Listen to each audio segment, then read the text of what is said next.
Hello and welcome everyone to Serenity Gaming Division 1 match. Tonight we'll be seeing CPH McDonalds 420 go against FrequlPro. I'm Kachka and my color caster tonight is JFT.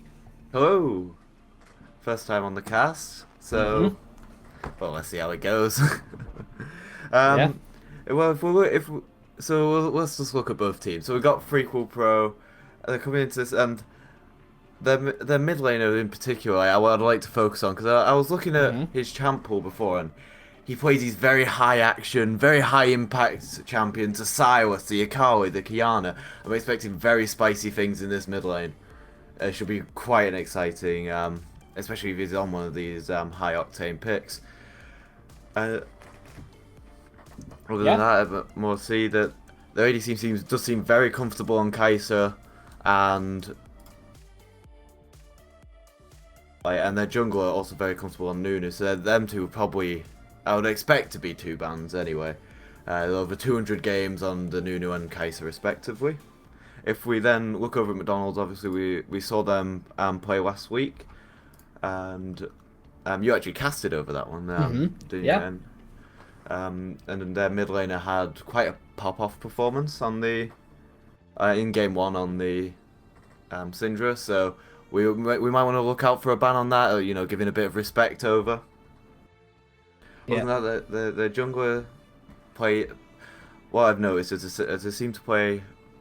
Well, other than the Lee Sin, it's quite a variety actually. You've got Lee Sin, the Sejuani, the Gragas, quite different things for like the Lee Sin early game. I can't really be matched in terms of dueling potential, and maybe by a Rek'Sai. But Sejuani just brings that team fight power, and especially if you've got, for example, the pop-off solo lanes of the Syndra, having the Sejuani or something like that could be very, very basically critical to this team's success. With their and the top laner playing Aatrox, Vlad, Akali, right, a lot of the meta picks at the moment. A lot of Akali being picked in World still, even after they've been nerfed so many times. It just shows how much of a strong champion Akali is, really. And their mid laner to match FrequlPro's mid laner's ferocity. You've also got the Silas, the LeBlanc. More of these picks that deal absolute tons of damage. And I think we could be in for a very exciting match today. Yeah, I definitely agree with you, especially that, I mean, we didn't really see FrequlPro play on stream just yet, but we did see McDonald's, and this is the week 3, this is their third match. McDonald's, they went 0-2 in the first week, and then last week, they had a 2-0 performance. You mentioned Solmer, the mid laner for CPH McDonald's, he had a really great Syndra game. He also then, however, and this is the point that I want to look at more, in second game, he was playing into Kiana, something that Fiamzu did show at least in his solo queue, and it is the type of champion who wants to play. And Solmer still performed. So my eyes are definitely on that mid lane matchup, because we need to see what will happen there. And, I mean, it could as well just decide the game, but it could also be around, those other lanes. I think especially if it's on something like the Kiana, something that can go like a champion that can go Moby boots, it could have an impact on the entire map, whoever comes out top in this mid lane. So I think the junglers need to pay very close attention to what is happening in the mid lane, because a solo kill in mid lane or a slight misplay could lead to a massive snowball for one of these teams. For an ADC player myself, I don't want a Kiana roaming bot level 6 getting ulted on one shot. So I think the mid lane is pivotal for these, and even though if they do get a lead in mid, how a team that does get that lead can then convert it into more map pressure elsewhere. I think, sorry, Karen. It's definitely something to look at, and however, what we do always need to keep in mind is that sometimes these teams will not play as predicted. Yes, we can, theorize on how the game might look like, we might have our own predictions, but it will be down to the draft that teams play. That usually does reveal a lot about the series to come. The type of champions that are prioritized and picked will often dictate what you are going to see, and it often might be something you didn't really expect. Yeah, precisely.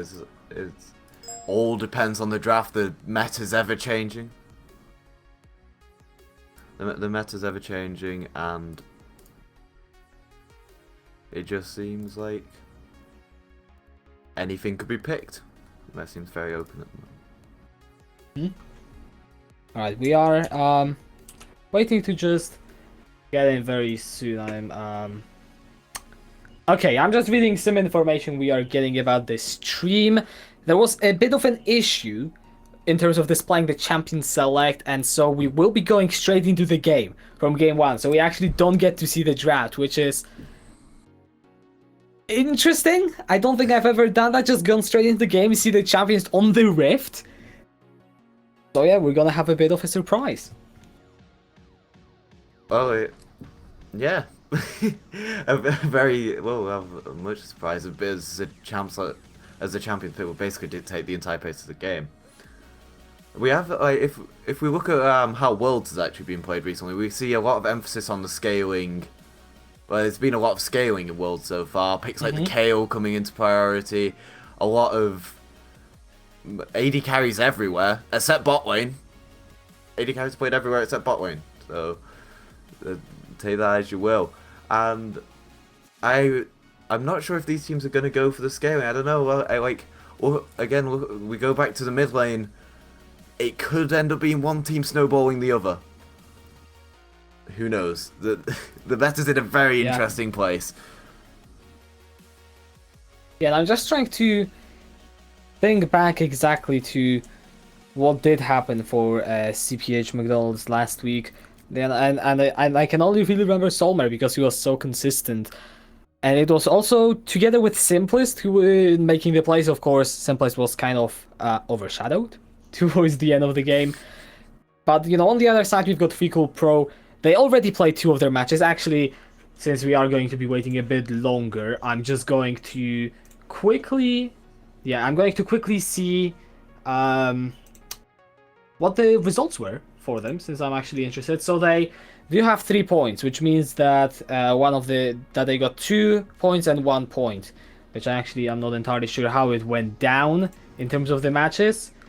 And they are a bit ahead. All right, we do see the loading screen. So the champions, hey, we finally have something to talk about. Solmer got Syndra. That's interesting, but we have a Rumble in mid lane.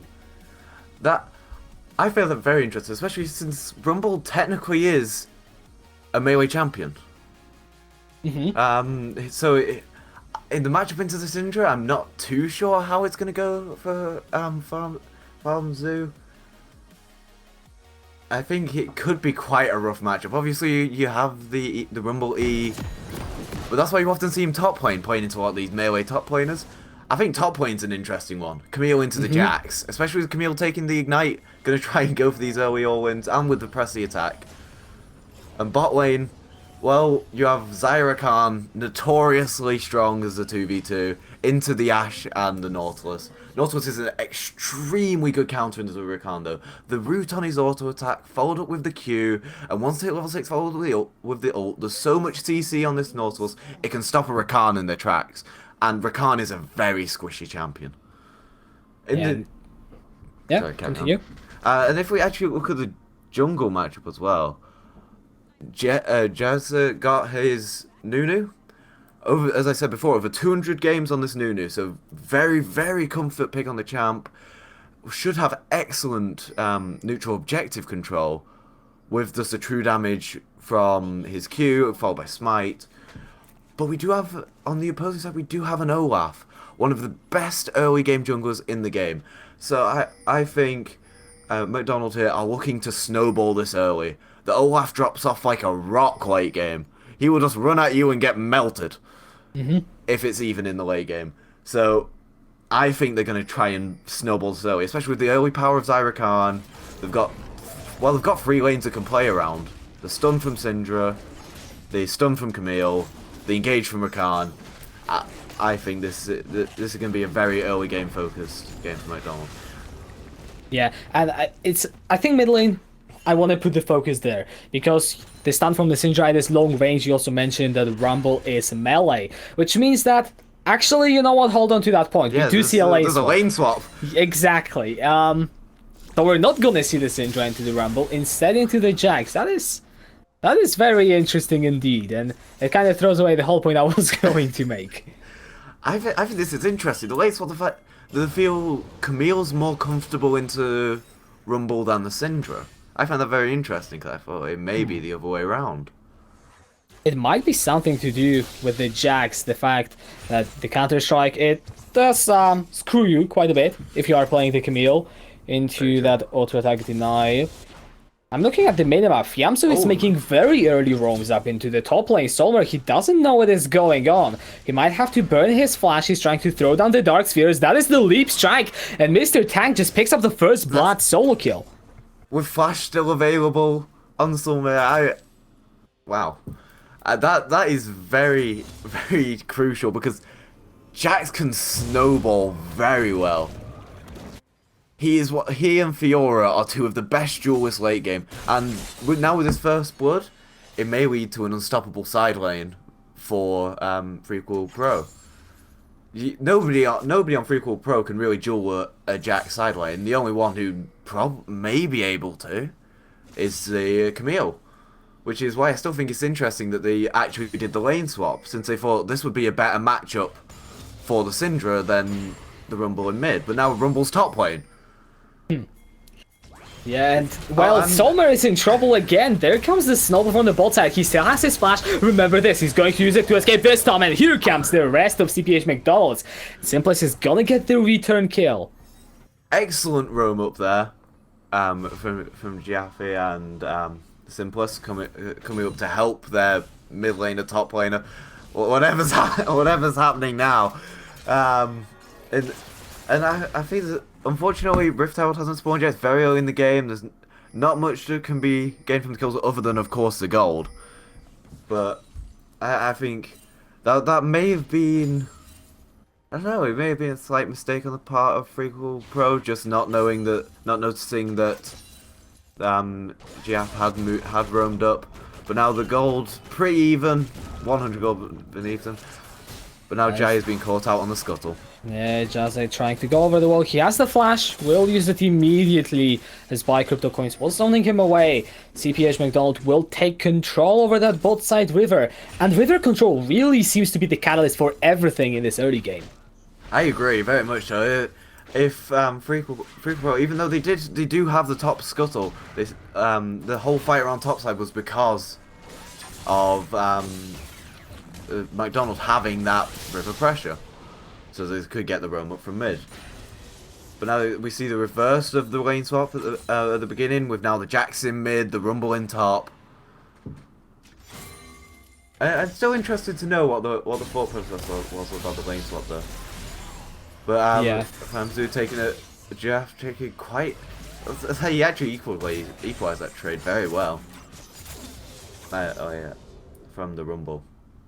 Yeah, and with those lanes, at least the top and mid lane swapping around, it's hard to keep track of who's really initiating. But what we can see in the bot lane is already Zaplinzi and Biera getting a good CS advantage over Plopper and Crypto Coins.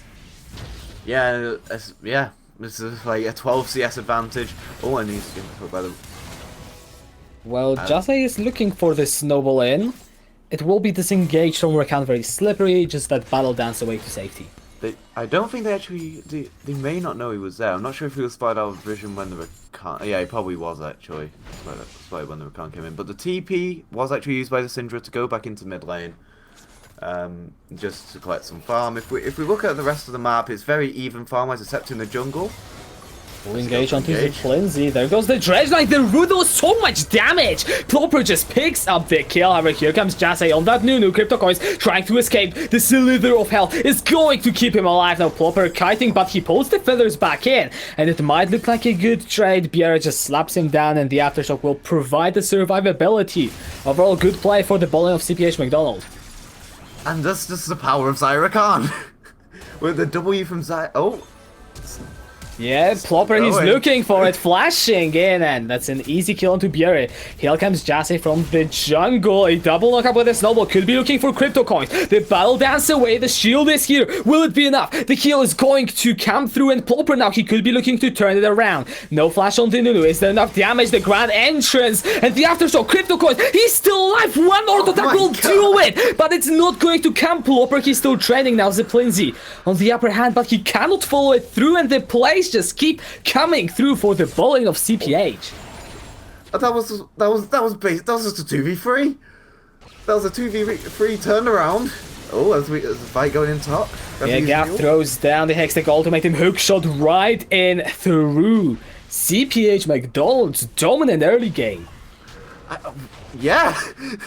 It's like, what happened bot side? It's like, it was a 3v2. The power of Zyrakan, the Zaya's W, working on both Zaya and Rakan, giving them that attack speed, giving them the burst that allow them to kill Zeppelin CY, and the fight's still going when Zeppelin CY gets back to base. No, gets back to lane, sorry. Well played, like, considerably to McDonald's bot lane. They played that perfectly. And we were mentioning before that play how they're behind in CS, and whereas, yes, they're behind in CS, I think 3 kills are enough to catch up. You've got the Call, BF Sword, Longsword, and the Dagger. Now sitting for Harry Plopper, and that is a massive item lead over this Ashe. That is indeed. A BF Sword to a Vamp Scepter. It's going to be very tough if Rakan can find these engages still in this lane. But now, when Nautilus hits 6, it should be a lot more difficult for this Rakan to engage, even though he does have his ult at the moment. But if we go back to the top side, the solo kill onto the Rumble, and then this just makes me question even more. Why was there the lane swap in the early levels? I'm really interested to know the thought process behind it.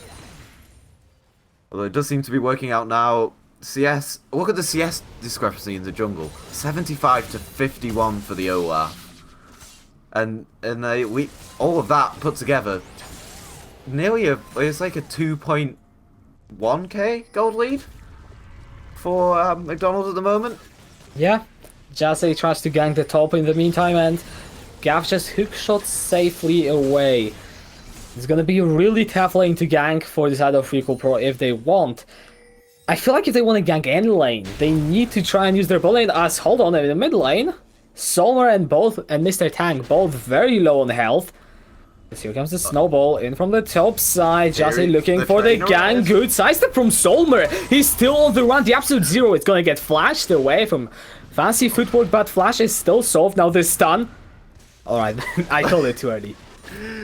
Fancy footwork there from Solmer. Just dodging that snowball saved his life there. Simplest just in the jungle. Take it. Like, they've got full river control at this point. Top's winning, mid is basically even, and bots got full priority, even though they are still down in CS.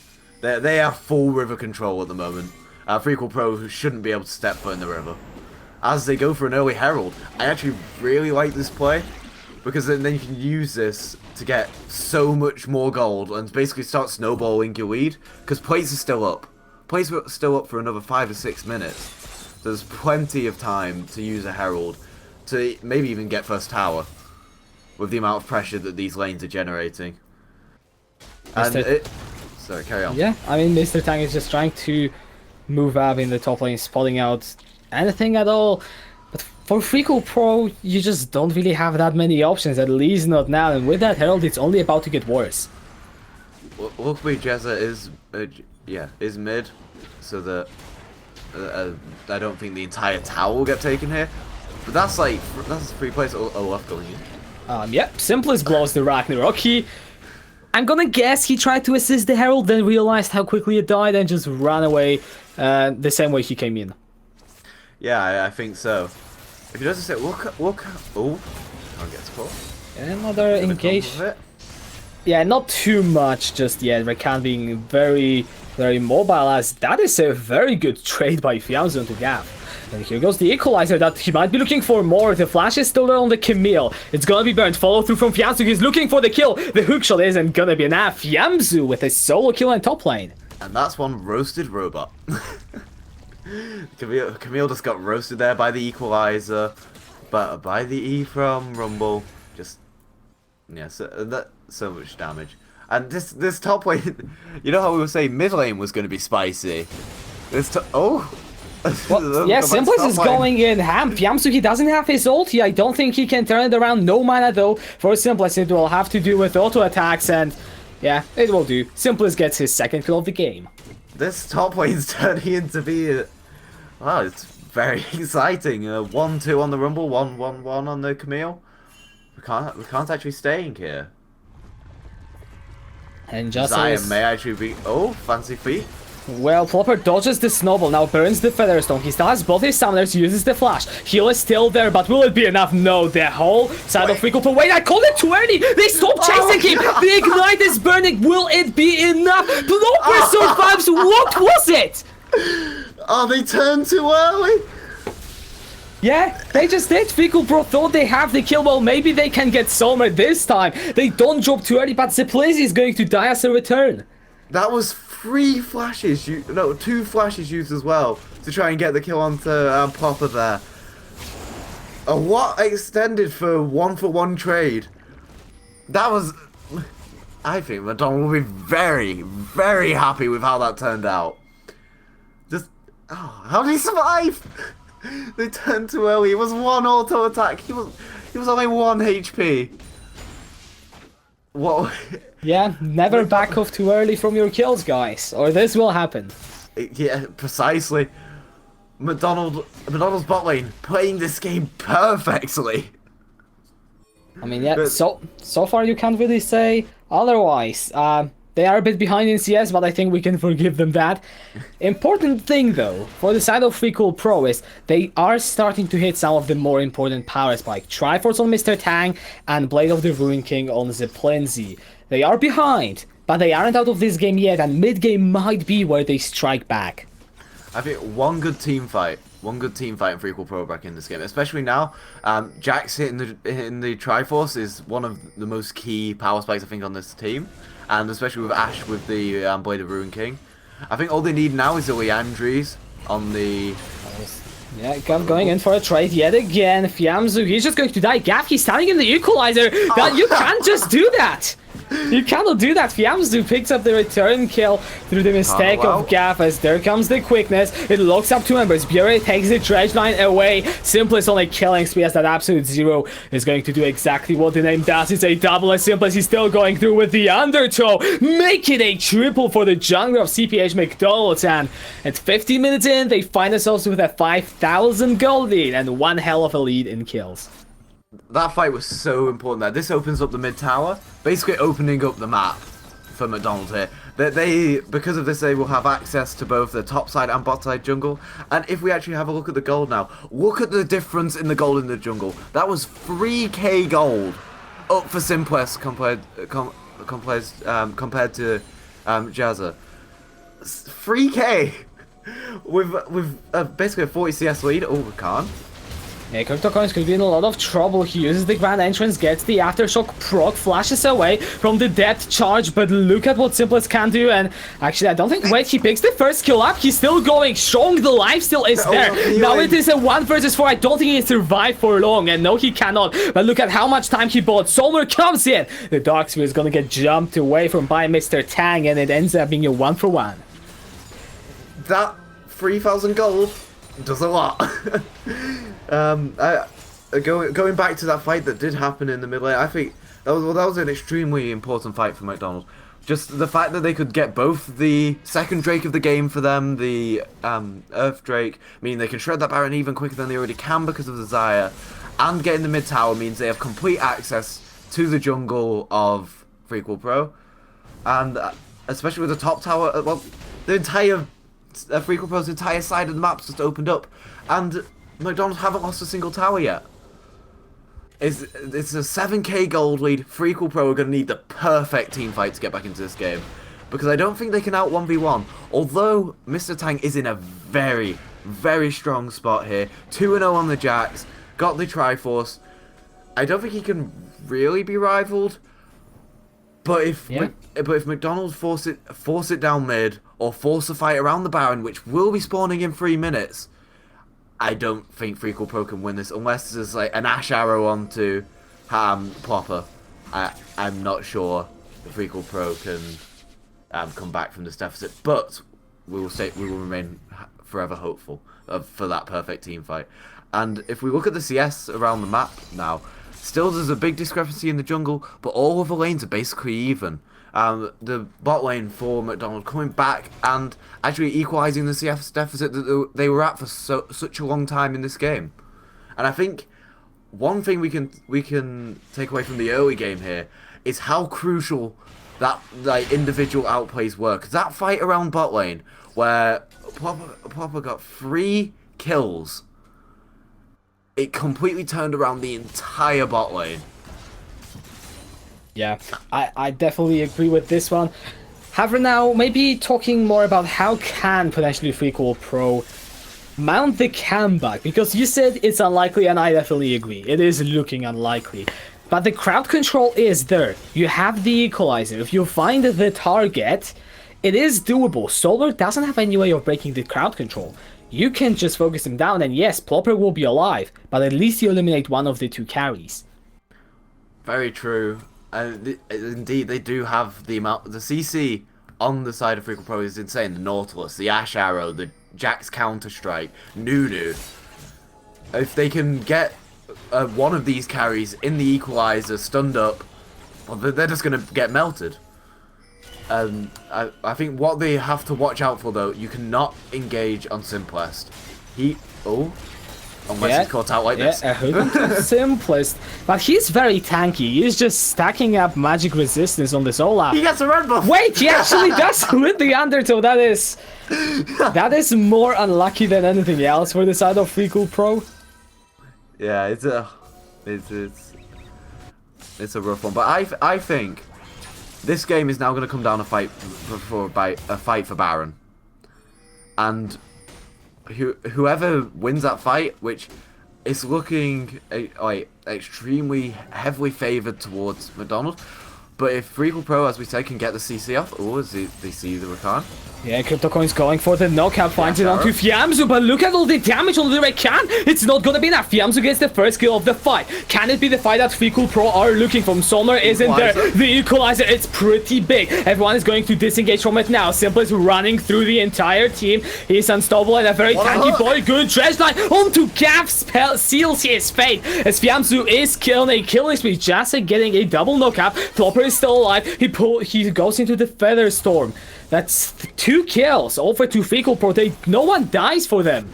That's a great fight. Especially since their strongest members in the top side. In the top lane, Solmer, he picks down the Dark Sphere and he manages to find the kill. But FrequlPro getting a great team fight there without who I would consider their strongest member in the fight, without Mr. Tang in the fight, shows that they can win these fights. They can win a fight around Baron. Just the pick off of the Rakan in the beginning. The fact that he was spotted out on the blue ward. There was actually a blue ward in the red side jungle that they didn't clear. It spotted out the Rakan flank. So, with most of the engaged tools from McDonald gone, FrequlPro just cleaned up the fight in the end. And this is how you come back from such deficits. It's small steps. One big team fight isn't going to win it for you. If you can find it, great. But you're most likely not going to. And FrequlPro have taken that first step, second step, establishing vision around the Baron. This hasn't been a vision-intense game, but you can see many more blue wards around that top side than the red wards. Yeah, exactly. They have full river control at the moment. However, because of the top tower, because of the tier 1 towers still being up for McDonald, with the top tower and mid tower, it is actually going to become... it is actually quite difficult for them to keep that river control because waves will constantly be pushing into them. Which is good in the fact that they basically have free gold, safe gold under their tier 2s, but it means they lose control under this over this Baron.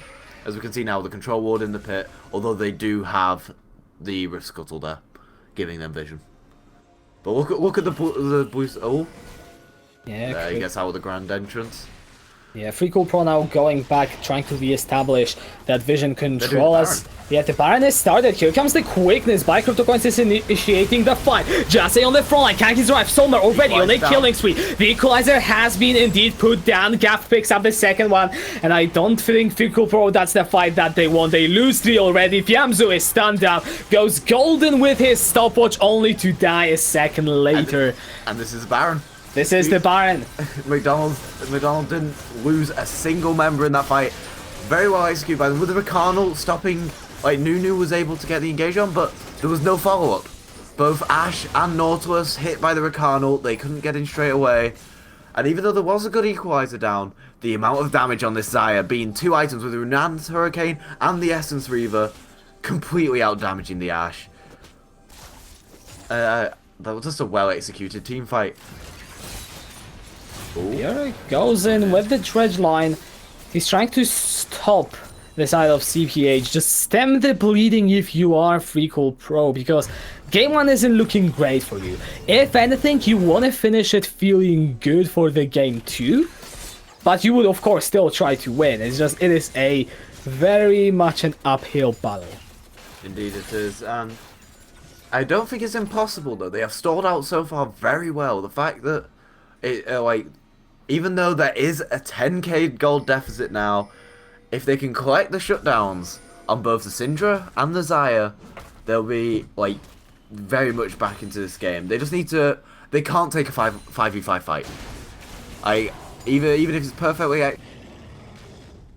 deficit at this point, is at a point where I don't think they can take a 5-on-5 fight. I think they need to pick off the carries, catch them out using vision, catch them out somewhere in a side lane.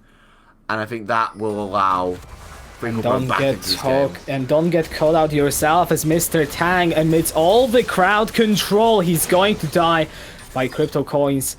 Getting that kill. And this is not what FrequlPro need, but that is what's going to happen if you're this far behind. Yeah, you can't be caught out like that when you're this far behind. Look at Simplest. Biera trying to go in with that dredge line by CryptoCoins. He's gonna be the target. He flashes away. Simplest is on the side of FrequlPro. Now they're trying to turn in onto the Olaf. Simplest is losing health, but is it enough? Gaff jumping forward. Ziplins is already dead. The Equalizer laid down, and CPH McDonalds just walk over the side of FrequlPro. Only Rip Jase is alive as a 4-4-0 fight, and it should be at least the inhibitor. At least the inhibitor. I think this might be the game. Simplest survived that entire fight. He had all the CC on him, basically all the damage going into him, and he just continued to live with the Spirit Visage. The Olaf healing was just so much. Can FrequlPro do anything? Mr. Tang going in with the counter-strike. Finds the stun onto absolutely no one. Simplest already used the first kill up. Ziplinzi is back up, but the second Nexus turret will fall. CPH McDonalds, they're focusing the Nexus. Simplest, he doesn't give a damn about anything. He might go in for some KDA now. That's an ace, and that's gonna be the game 1 over to CPH McDonalds for 20. A very, very good showing from McDonald there. Especially, I want to highlight their bot lane. Their bot lane played so well that game. They played out of their minds. Just the turnaround, the free when Nunu came bot, the turnaround, 3 kills onto the Xayah. It spelled disaster at that point. But just well executed team fights, as well as some misplays from the side of FrequlPro. Can't forget them. For example, the Xayah living. In that fight around the blue side tribush, the red side tribush, in bot side, and the fact that they got with 1 auto attack different on HP, it's little things like that that can end up snowballing a game in the opposing team's favor. Yeah, and they ended up doing it this time. CPH McDonalds, they take the game 1. But it is a best of 3. We will go into the game 2, so join us after the break to see if it's going to be a 2-0 or if FrequlPro will take us to the game 3.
Hello and welcome back after the break. We are a few minutes away from the game to McDonald's. They took the game one pretty damn convincingly. Also, a lot of good plays happening there.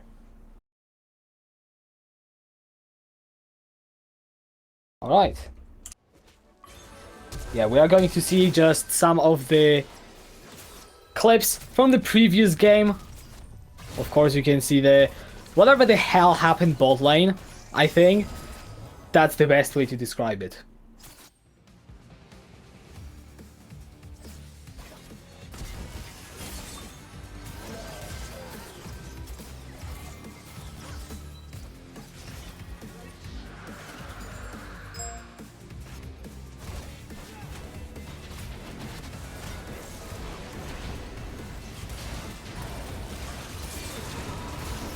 Yeah, okay, here we see just some team fights happening. I don't want to talk too much. But yeah, it. yo, I'll step in, bro.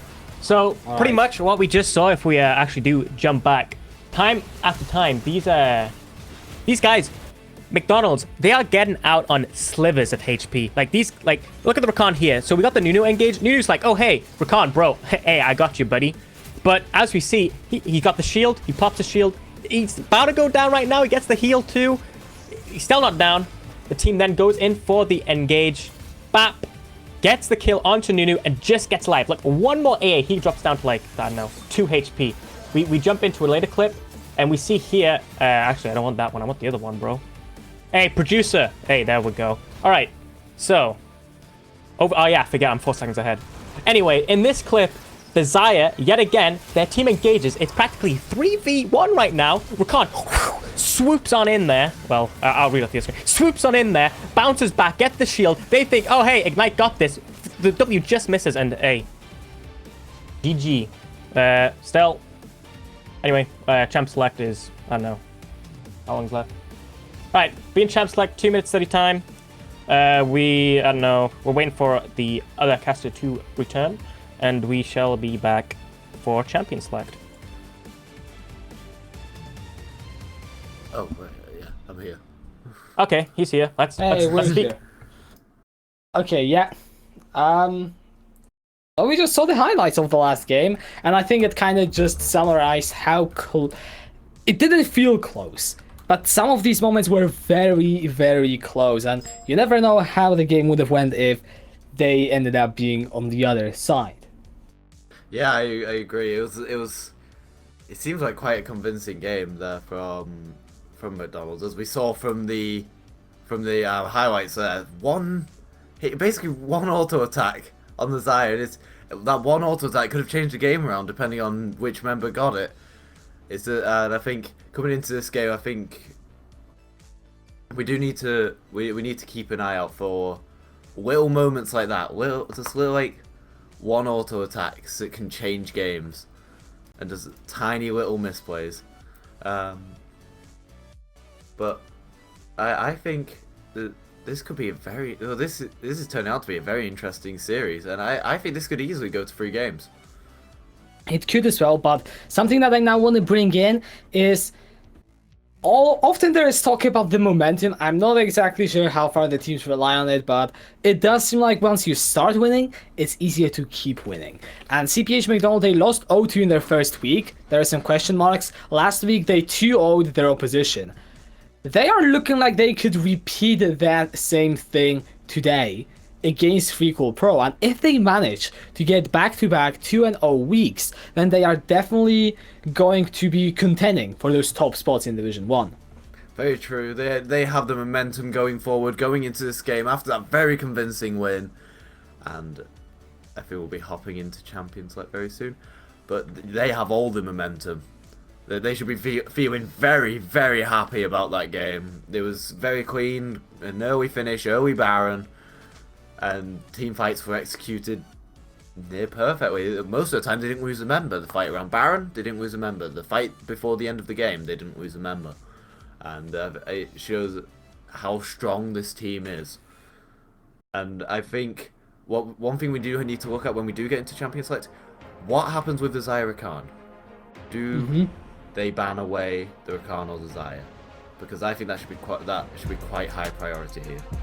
Yeah, that or maybe even the Syndra. Solmer didn't have as much of a pop-up performance as we saw from him last week, but we are now jumping over into the champion select for the game 2. It will be CPH McDonald's for 20 on the blue side, whereas FrequlPro will be on the red side, and we're awaiting the bans. It is actually McDonald's taking away the Rakan. So they must have something in store here then. Taking away the ban of the Rakan, they must have a plan going into this second game. Because their Zyra Khan worked very well for their bot lane. Many clutch moments with the Rakan where they saved the Zyra. And the Morgana actual ban from FrequlPro. Morgana's quite a good pick into a lot of the meta supports at the moment. Blitzcrank, Nautilus, there's also Black Shield being very useful. So they're probably expecting an engaged support out of McDonald's. That ban would indicate so, or maybe going for one themselves could be a possibility. We see the Kai'Sa being taken away from Zeplinzi, no real surprises there. Yeah, over 200 games on the champion, very much comfort pick. Yeah, no surprises there. The Xayah is still open, and I still think Xayah is one of the strongest AD carries in this meta. If you're going to play an AD carry bot lane, Xayah is one of the best. But then if you are on the red side, you can just lock in your bot lane before the enemy team. CPH McDonald's will have the first pick, yes, but FrequlPro will have the first 2 picks. And that may be why they are leaving so many of those power picks on the table, and why CPH McDonald's have to ban away those strong champions that they could otherwise play themselves. Very true. We see actually the Syndra ban out here, which is quite surprising. I saw Soulmare had a very good performance on it in that game, and as we've said, the last week's performance as well, very good.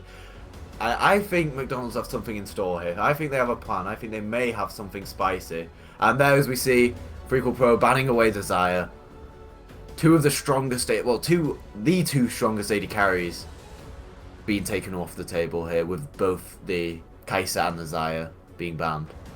Okay, yeah, and the Yuumi was already picked. Well, instead of CPH McDonald's, it's just a safe support. Go for it if you have the opportunity to, but Pantheon was left open. It is definitely being pretty much perma-banned at World, so I'm looking forward to what it can do here, if it's going to end up getting locked in. I think this Yuumi pick's very interesting. Like, Yuumi's being paired with a lot of interesting picks at the moment. Mundo, Garen, Pyke, you name it, probably can be paired up with a Yuumi. And I do like the Nunu pick again here. I think Nunu's just a very good jungler. He's very quick jungle clear and very good team fight. And all of the Pantheon, we've not seen a lot of it at Worlds because of it's being perma banned. So I'll be interested to see what the impact here is going to be. What the impact here is going to be. Oh, that's Right Severe. Yeah, Severe not seen for a very long time, together with the Olaf, and that just seems like from CPH McDonald's a comp where you wanna run down your opponents. What FrequlPro on the other side have is, I see a lot of lockdown in those 2 picks. We'll see how they decide to build on from here. Yeah, this is what I like. I like to call the run at them and hope for the best comp. With Zvero, with Olaf, with Yuumi, you can just run them down. Although the Vladimir pick here is going to match the Severe in scaling, so these team fights aren't going to be as quick as they would be before the Vladimir pick. And you mentioned the word late game, both teams already getting their insurance in, but with Patty and Olaf in the game, you can't help but wonder that early game is also going to be a pretty damn big part of it. Aatrox being taken away from CPH McDonald's. You can see them trying to ban for the lane, get the best matchup possible. That's why Draven is also now being removed. Yeah, Draven, one of the bully AD carries really. Him and Lucian being the main early game AD carries. If you like, yeah. And I think this game so far it's shaping up to. It's gonna look like a late game scaling from what we've seen so far. The ban on the Aatrox suggests this Vladimir may be going towards the top side. And the ban of the TF, just a very good pick at the moment with the buffs that came in. And the global ult means it can turn any 2v2 into a 3v2, a 2v1 into a 2v2. I really like the TF ban.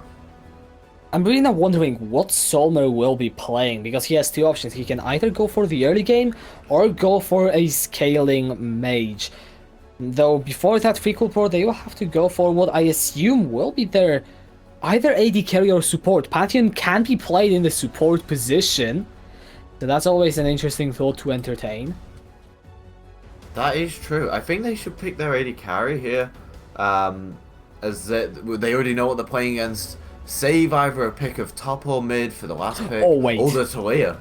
Is it the Talia Pantheon bot lane? We've seen that from 7 AM. It is notorious for being disgustingly broken in the 2v2. Yeah, it is. It is indeed.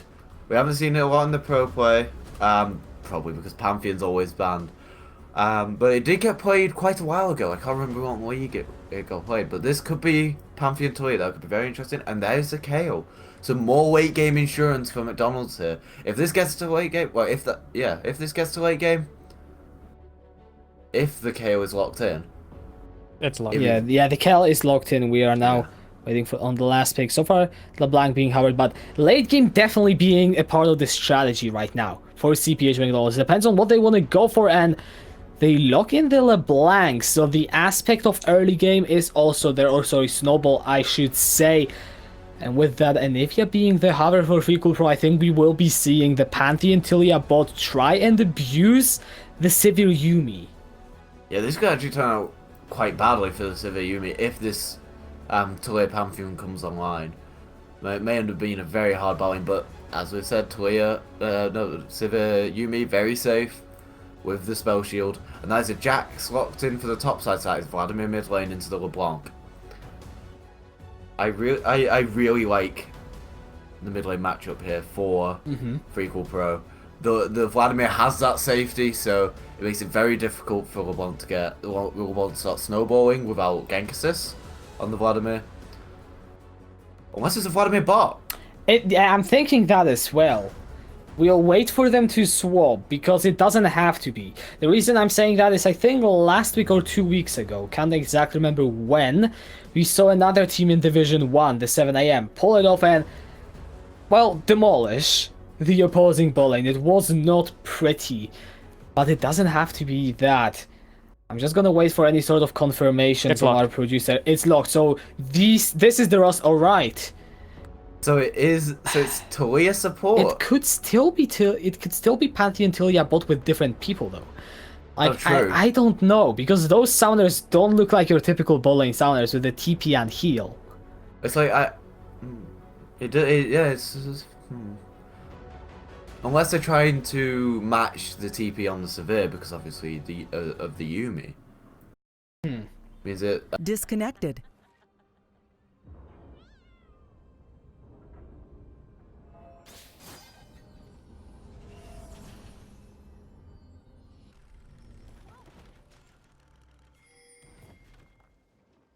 Welcome to Summoner's Rift.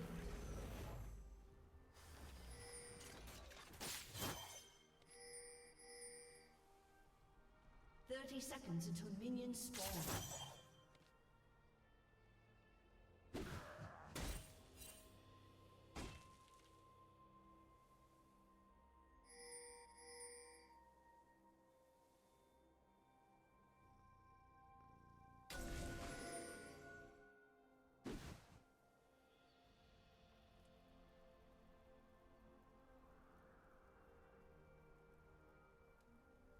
Minions have spawned.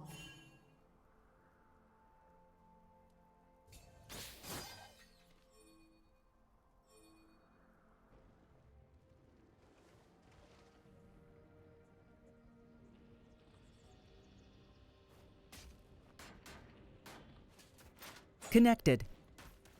Channel switched. So I think we're back. Yeah. Minor difficulties. Apparently TeamSpeak bindings are very interesting. So you know, just for your information. Yeah, going back to the point I was making before, I've actually seen I can't remember what bot lane it was, what it was, but it was with the Spell Thieves, and basically, it's Sona Taric. The Sona would take the CS once Spell Thieves was upgraded, so that may end up being the case here, with Pantheon taking the CS early. Yeah, that could be what we're seeing, and it's so much to really keep your eye on. But we have some late game scaling, we have some early game. So I think for now we should be focusing on where the early game is. And the two places that will be important early game, in my opinion, are the bot lane for the side of FrequlPro and the mid lane for the side of CPH. You really gotta get Solmer ahead, or he's just not gonna do anything. I agree. It's like if you look at maybe gank coming in. Yeah, we might be just wrong, and it might be a top lane focus from FrequlPro instead. Good force on the flash. Gaff is now without that summoner, making him pretty vulnerable to future ganks. Very vulnerable indeed. And going back to the LeBlanc, if you actually look at the side of FrequlPro, who's the LeBlanc going to assassinate? What, the Talia, maybe? Well, that's a very good trade onto Vladimir, but they only really have the Talia as targets, maybe Pantheon, but Pantheon has his E, so can block all damage if he gets a direction right. It's going to be very, very difficult for this LeBlanc to actually get assassinations off. Yeah, unless, of course, there will be some sort of snowball, which is what we're looking at as trades in the top lane. Mr. Tang and Jase really trying to punish Gaff as much as they can in the early game. That's no flash on the Kale. That's the knockup, and first blood easily picked up by FrequlPro. Yeah, that was an easy first blood there with the flash being extended before. Yeah, that was very well played by FrequlPro there, getting the advantage on the top side. They are going to TP in, so the Gaff's not going to miss too much in the CS wise. Although, if we actually look at the back, I think Frequel. Oof, Yamso, go wait! They just kill crypto coins before he can jump into Plopper. That's a flattened cat. That's the first time I've seen Yubi die in lane. Yeah, that cat has got flattened. And that you need to be careful in this lane. If you're the Yumi, you can't stay detached from your AD carry for too long. Alright, now the contest from FrequlPro. They've got the priority ball lane, which means they can collapse. Ziplinzi coming in through the mid lane. He goes into the tidal pool as now Solmer. He needs to run away. He still has the flash, but he doesn't want to burn it ideally. But the root might just force him to, and there goes the summoner. Plopper joining in from the bot side. Can CPH look to turn around? They definitely are, but they do not find any success.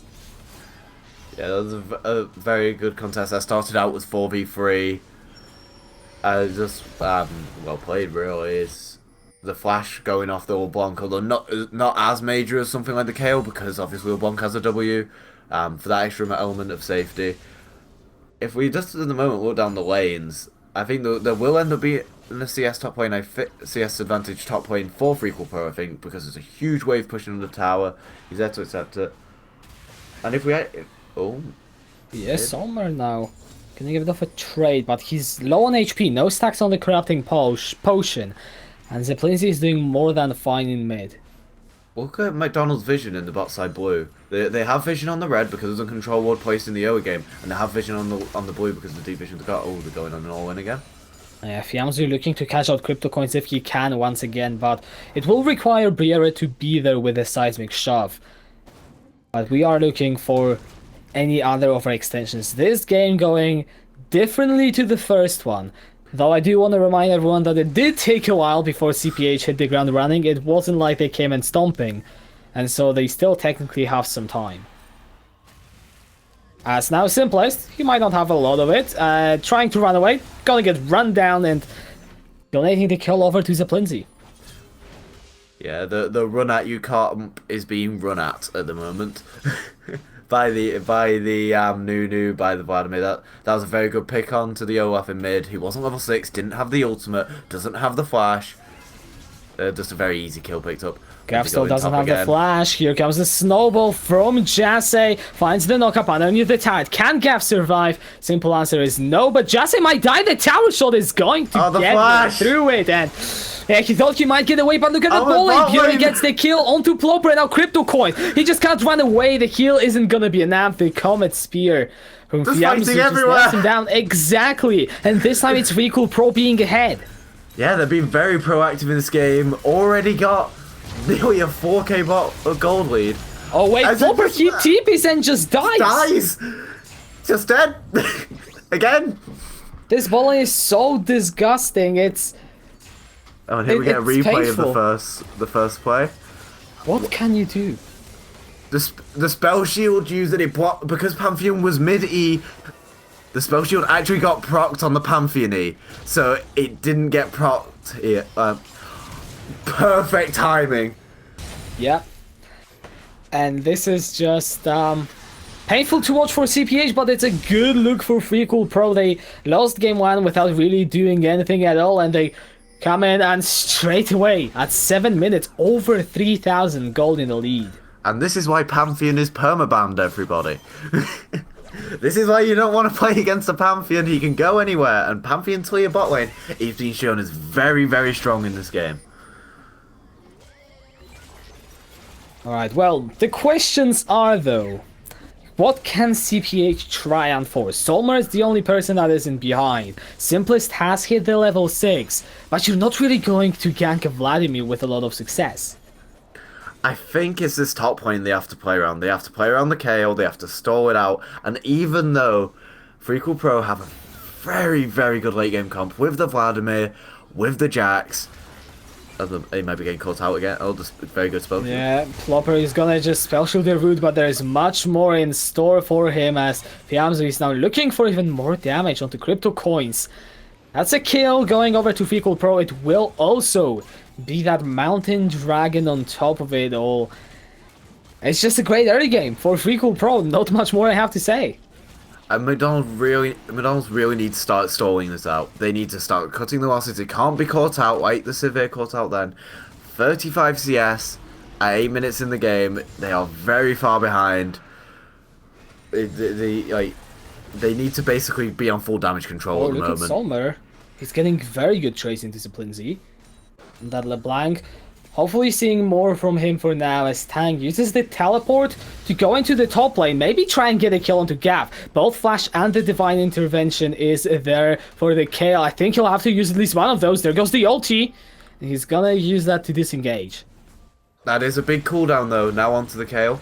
Here is the Weaver's Wall trying to lock down Simplest, who pops down the Ragnarok. Here comes Solmer from the mid lane. Is that the fight that CPH need? Simplest is running low. CryptoCons is trying to tank anything, but Fiamzu just gets the kill up. He's now rooted in place. It's a shutdown being picked up by Plopper. That's at least some sort of response from CPH, but it's still a 1-for-1. Yeah, you need to start getting the gold into the site, even though they are very far behind, and the KO is like much more likely to be able to play through. I like getting any gold as possible, even like the shutdown onto the Severe, very, very good for the side of McDonald's. And fights like that, that's what you want to take, where your LeBlanc can roam, they'll have priority mid, just getting picks off in side lanes. You basically want. This game, Simplest and Solmer need to work together and roam. Well, LeBlanc just needs to push in mid and get out of lane. Just go either top, bot, wherever. And there's the final chapter out for the Yuumi. CryptoCoins is by himself. That's why I was very worried, but I think he's gonna be able to run underneath the turret. Look at Tang. He's waiting. Oh no, this is such a good bait. Gav has no idea what's going on. He now sees it, but it's too late. He has the flash, but with no ulti, I think he might still be dead. Does he decide to use it? No. Jase picks up the kill. That was such a great gank setup from FrequlPro. Yeah, it was indeed. The bait, the fact that they were in the boat, like, and Mr. Tang was sat in the bush. Nobody knew he was there. Just a very, very good thing. And they could actually dive this. Wait, no, he has the Ragnarok to fail. Wait, no, Ragnarok only just came up. Simplest is going in now, but look at all the damage that's being returned. Tang going in, gets the kill, gets out, nice. Not the even close. And the bot lane tower falls in the meantime. FrequlPro. They are basically after game 1 saying, let us show you how to snowball in the early game. Yeah, well, Bonk was actually roaming up to the top lane there, but didn't manage to get there in time. And even though Bonk is mainly even in this lane, still like 15 CS deficit as Pantheon and Toya start roaming up towards mid. Yeah, Solmer will have to burn his flash. I'm calling it already, or maybe the distortions? Okay, yeah, they're going to be enough. Yeah, the bot lane tower's already gone. It's 11 minutes, all plates got.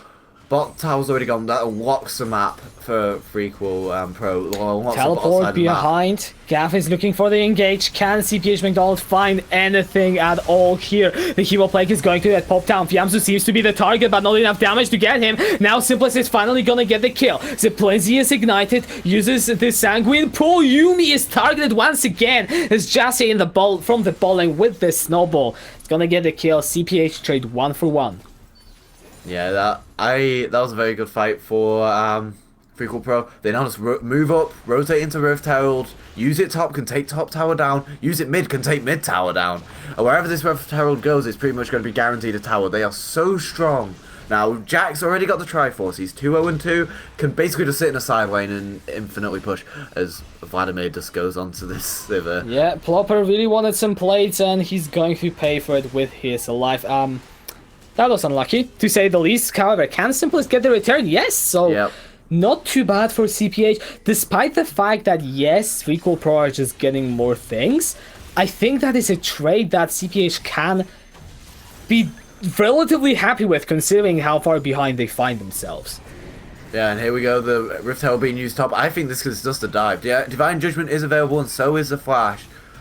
Gav just clears the entire wave. Oh no, the Rift Herald's stuck on the minions! Yeah, and look at Jassey's health. He's just getting cut down by Gav. Absolute Zero will buy him some time as well as a decent That's a shield. lot of damage. Yeah, Gav really wants to get that Herald, but has he overextended? The ultimate is going to be used now to dodge away from the counter-strike damage. He really wants to clear that wave, but here comes the Herald charge and the turret. It's gone. Gav has nowhere to hide now. Run down. It's going to be Mr. Tang with the kill. That was so unfortunate. The Rift Herald being caught on the minions on the upcoming wave. It's just very, very unfortunate for FrequlPro. That should have been much cleaner. How the Rift Herald is still going to get a second charge. It's gonna cut off CPH, but it's still just a level 1 ult, so not completely. They get to run away through just a bit of a longer path, but that's 2 towers being traded for. Well, the bowling turret fell in the meantime, but that's the only thing that CPH get for this trade. Well, they are now on the dragon. The OF is starting up the dragon. And this is actually quite... The fact that CPH aren't actually in a part to contest this, it's actually such... Like, just so good for FrequlPro, considering how far they are behind at this point. Yeah, the dragon, that, as you said, good pickup. It is solid for them. It is mostly just scaling. You gotta try and get that Kayle and Sivir to the late game right now, and kind of hope Ziplinzi doesn't pop off at the same time, because that's the biggest worry I have if you scale. Vladimir is gonna be huge. Can you deal with it? Yeah, it's gonna be a case of, can the Sivir get away from the Vladimir before they get one shot? Obviously Divine Judgment from Kayle. They do have a lot of tools to keep one member alive, the Divine Judgment, as well as like just Ragnar being able to dive the backline of FrequlPro, but FrequlPro's backline is still pretty tanky. Like, the only proper backline you have is the Talia, because Pantheon still is pretty tanky. But I think the way CPH get back into this game is scaling. That it is scaling. It is that thing that everybody hates. And I think Kayle might end up caught out again. Yeah, FrequlPro putting the focus on this top lane, handing over Gav his 5th death, and there's nothing he can do really. Mr. Tang killing spree. I guess the silver lining is that FrequlPro don't even get that much gold from him now. It's all about just denying effort. Look at Plopper. He gets decent damage onto Bier, but no spell shield for him now. He's trying to heal up the Ignite, though. It's gonna get him in the end. Fiamzu picks up his 5th kill of this game. He uses the shield vault for the damage reduction. Flashes away. The seismic shock just puts Simplest right into Fiamzu. And one more auto attack gets him on the killing spree. The Triumph makes sure he is alive. That's a bit of a yikes, but maybe the Weaver's Wall is gonna help them. No, that's another shutdown! Look at all the healing Simplest! He just cannot die, but, well, until now, 2 members, it's going to be enough in the end, and they get crypto coins as the bonus prize. Solmer is going forward, the Hemo Blake, he's dead. Yeah. He's just dead. He's dead. Ziplinzi gets the solo kill. That's so many shutdowns going into the off as he just died. They don't even need minions. Plopper, he thinks he can defend. Let me tell you something. No, you cannot. You are 8,000 gold behind at 16 minutes. By all measures, it's a stomp. It just happens that Simplest is doing fairly well. If you look at both jungles at the moment, though, like both blue side jungles, there is no vision for CPH in there. They cannot go into their jungle. They will get caught out. Although there is also no vision for Frequel Plus. But they basically have the run of the whole map. Where it's like, where do you want to get farmed? The enemy jungle? In any lane? They're pretty much safe to go everywhere. Because of how far ahead they are and how much damage each member individually does. Because there isn't one member on FrequlPro at the moment who doesn't do damage. You've got the Jax, you've got the Nunu. Nunu, even going full tank, his ult full channel still can half HP the Kayle. Just like CPH have to be very, very careful and cannot really sit in a lane on their own. Like you'll either get solo killed by a Jax, solo killed by a Vladimir. It's very scary at the moment. They really need to group as 5 and try and basically, if this mid tower falls, like the mid tier 1 tower falls, FrequlPro have full control over the map. The bot they'll still have a bot tier 2 tower, but if the mid tier 2 falls, I don't think they can even contest the Baron when it comes up. I'm not entirely sure if they can right now. It will have to be some sort of miraculous steal. The damage discrepancy that you mentioned, it's just too big, and I think we're looking at 35 or so minutes before it's going to be equalized. And even then, Jax is going to be uncontested in the side lane. Vladimir scales as well. The only champion that really falls off is Pantheon, but I'm pretty sure Yamzu will be able to deal with it for the next 20 minutes at least. I think at the moment it's now a question of how quick can FrequlPro convert this nearly 10,000k gold lead into the win. I think they're basically waiting at the moment on the Baron. Well, Dragon does come up in 30 seconds, and Ocean Drake, not really the most important thing on the planet for FrequlPro, but it's free. I don't think it's really going to be contested, so they may as well take it when it comes up. Oh, Simplest. No. Yeah, he's gonna be fine.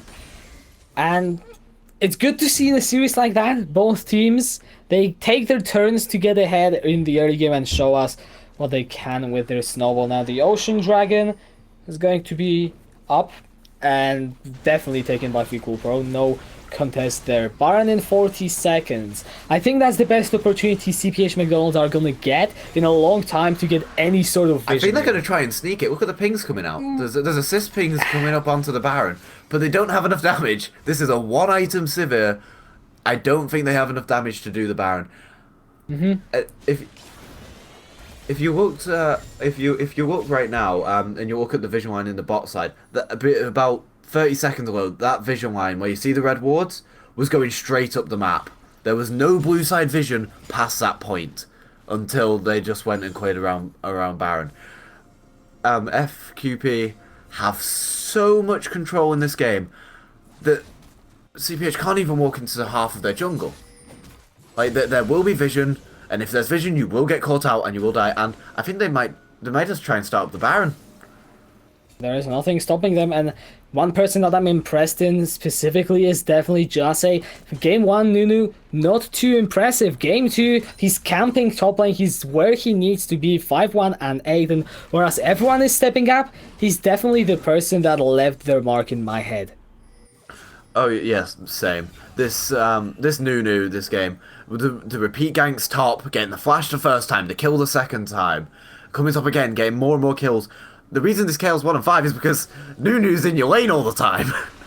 Alright, Simplest now finding Zeplinzi. He's gonna get ulted by the Vladimir. Has to flash away to safety. Solmer is also caught in the crossfire. He flashes away from the snowball. Look at all the damage. Jassy just going in deep. Gaff is still in the ball lane against Mr. Tank, who now jumps forward, gets the stun with the counter-strike. Gaff, he just cannot do anything.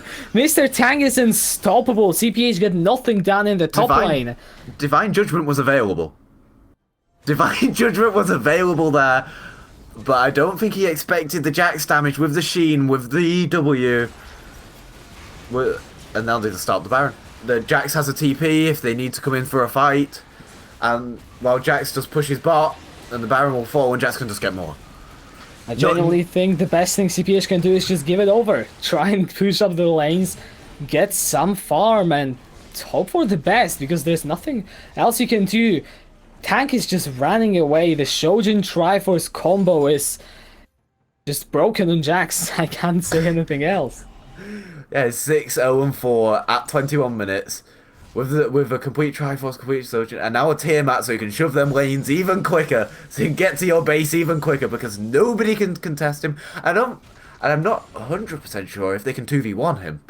He is so strong at this point in the game. Maybe if Simplest was there, and Harry and Popper, and the Yuumi, maybe then they can kill Mr. Tank. But he is very strong, very fed, and an unstoppable force in a side lane. Alright, now we're waiting for FrequlPro to just use their Baron buff, so far clearing out the vision. Simply sitting in the brush, but they're gonna get spotted by that Oracle, and now they're going in. Ziplizzy already gets the first kill of the fight. Simply is just running away as fast as he can. Ziplizzy going forward. He has to watch his health though. Solmer's on that sidelines. The Ignite is taking him down, and the Yuumi picks up the Shadow. Crypto Coins threads through with the Prowling Projectile. And that is going to be at least one return kill, but the top lane is just getting hammered on by Mr. Tank. So despite the fact that CPH get a kill, they're going to lose their base. That was a 1-for-1 in a 5v4. If that doesn't say how ahead Frequel Plus is at the moment, I'm not sure what does. Let's see if they can 1 versus 3, and Mr. Tang is already dominating. Another counter-strike. He's looking for the 1v3. He gets the double kill, and the Yuumi trying to run away. That's just disgusting. And I think this is the game. This must be the game. There is nothing CPH McDonald's can do. FrequlPro, they fall in game 1, but in game 2, they refocus. They know exactly what they need to do. They do just that. And in 24 minutes, they're going to take us to a game 3 if they decide to hit the Nexus. Yeah, if they haven't padded the CS numbers yet. And yeah, what a game from FrequlPro there. Just, that was a stomp. There's no other words to describe it. Very clean, very quick. And I just, for me, the MVP of that game has got to be Nunu. It's got to be in the Nunu in the jungle, because he enabled his team to do so much. Even though the bot lane got so many solo kills, the pick on the Yuumi was like amazing. But the Nunu snowballing the Jax, making it literally unstoppable in the side lane. Like they didn't. McDonald's couldn't play into it. They wasn't like they couldn't play into the 1-4, and it just the game just snowballed from there. And the LeBlanc pick in mid, although it was a very proactive pick, and I think McDonald's wanted to be a lot more proactive in the early game, because it was into a Vladimir, was very neutralized, because Vladimir is very safe. I think FrequlPro should come away from this game very happy, and this is going to make a very interesting game 3. Because I don't know what could happen now. We've seen McDonald's stomp. We've seen FrequlPro stomp. What's next? That's the logical question. I'm excited for game 3. Yeah, so am I, and definitely a lot to look forward to. The big question is Nunu going to be let through after the last game? I think not, but we'll see. We'll have to go into the break, and only then we can find out who's going to be taking the series tonight. So don't go anywhere. We will be right back.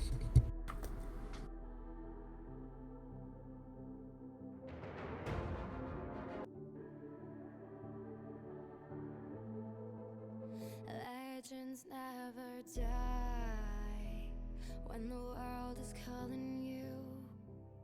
Can you hear them screaming out your name?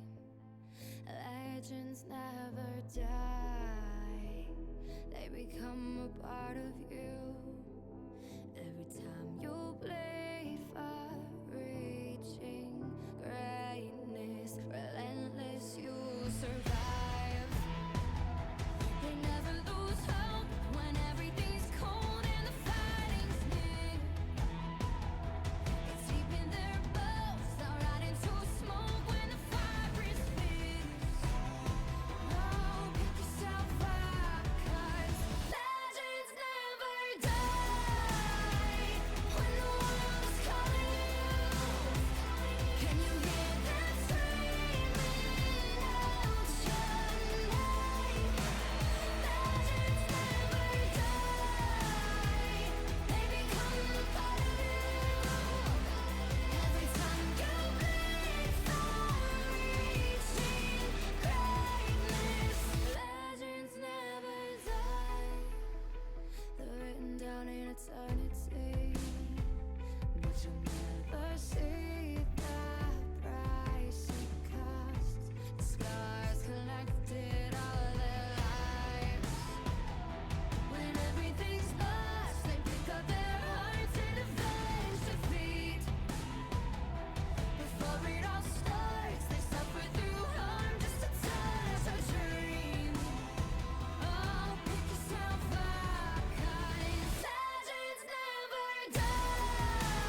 Hello and welcome back. You just saw the highlights for the second game of the series where FrequlPro returned the favor from game 1 and kicked McDonald's ass in 24 minutes, and I think that's the best description of that game. And now we've seen 2 stomps from 2 teams. It's time for the deciding game 3. I have no idea what to predict for this game. We've seen both, like, 2 convincing performances, one from each team. Going into game 3, who knows what could happen? I think in this game, I think the Pantheon's going to be banned. Because that was a clear issue for McDonald's bot lane. The Yuumi getting caught out, as you saw in the highlight reel, the fact that they even when they TP'd back, they still died. I think the Pantheon Taliyah showed itself to be very strong. I think one of them is going to be banned away. Probably the Pantheon because of its flex potential. I think on the other side of the map, I think the Nunu may get banned as well. Because I was very much an enabler for FrequlPro in that game. Enabled the Jax in the top side, became very strong, unstoppable in the side lanes. And it basically the game also with the objective control. Other than I think one Drake got lost, but that was because they took 2 towers top with the Rift Herald. Overall, just a very clean game from FrequlPro, and it makes me even more hyped for this game 3. Yeah, it does. However, something to keep in mind, something interesting, is that the composition of FrequlPro didn't change that much. It is the core of what we saw in the top side. Yes, the bottom was different completely with the Taliyah Pantheon. Great adaptation into game 2. Don't think it's gonna be that through, personally. But the Jax Nunu stayed there from game 1. And I'm not sure if CPH McDonald's will even have the bans to necessarily restrict that, because let's not forget, the champions are being banned for a reason, as we are... That's a clip from last game. Okay, oh yeah, oh okay. Yeah, I just got the info from the producer, yeah. So you can see what happened there. This was pretty much, just replay that clip 5 times, and you get an idea of what happened in the early game in top lane. Yeah, that is... When you play top lane, you want to be sat on your island, even though there is a return kill there, because level 2, Nunu ganked top, the flash was burnt on the Kayle, and because Kayle is very weak early, even with the recent buffs that they got, I think on like 2 patches ago, Kayle got buffs to her early game. Even still, her early game is still her weakest point of the game. And when you get punished with like no flash and Nunu reganks, there's not a lot you can do other than you can't really walk up in lane, especially with the CC from the Jax as well. And it just allowed the top lane just to be snowballed. And because bot lane was winning so hard, the whole game just snowballed from there. And in mid lane, there was the LeBlanc versus Vladimir, but because of the Vladimir pick, it was just completely neutralized. LeBlanc couldn't be as proactive as he wanted to be, couldn't find any kills in lane, so had to roam to find them lanes. There was a good roam bot lane, where they got quite a few kills, but...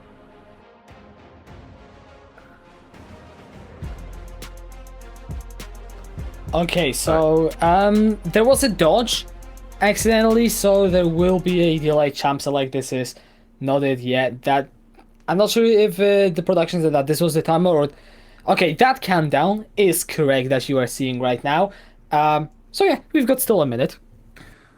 Yeah, as I will say, it's like I did like the proactive LeBlanc pick in the mid lane, but because it was against the Vladimir and they couldn't shove out enough, and because of the lead that FrequlPro already had in the side lanes, LeBlanc wasn't really able to have an impact that game.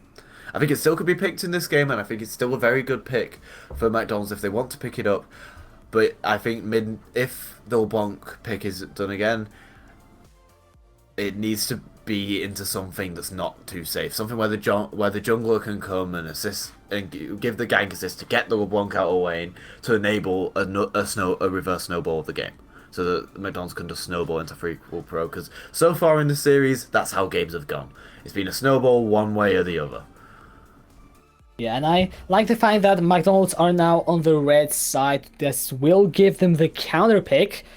in the 5th pick, and it seems like that was more or less what allowed FrequlPro to get such a strong comp. They had that last pick, they used it really well to round off their composition and essentially win the game too, but now this is the real champion select, so let's kick it off with FrequlPro on the blue side, CPH McDonald's on the red side, and you can see already, Pantheon, not this game. Yeah, McDonald's do not want to be played against Pantheon again. The Morgana Lee Sin ban's coming back again for FrequlPro. What they banned last game as well.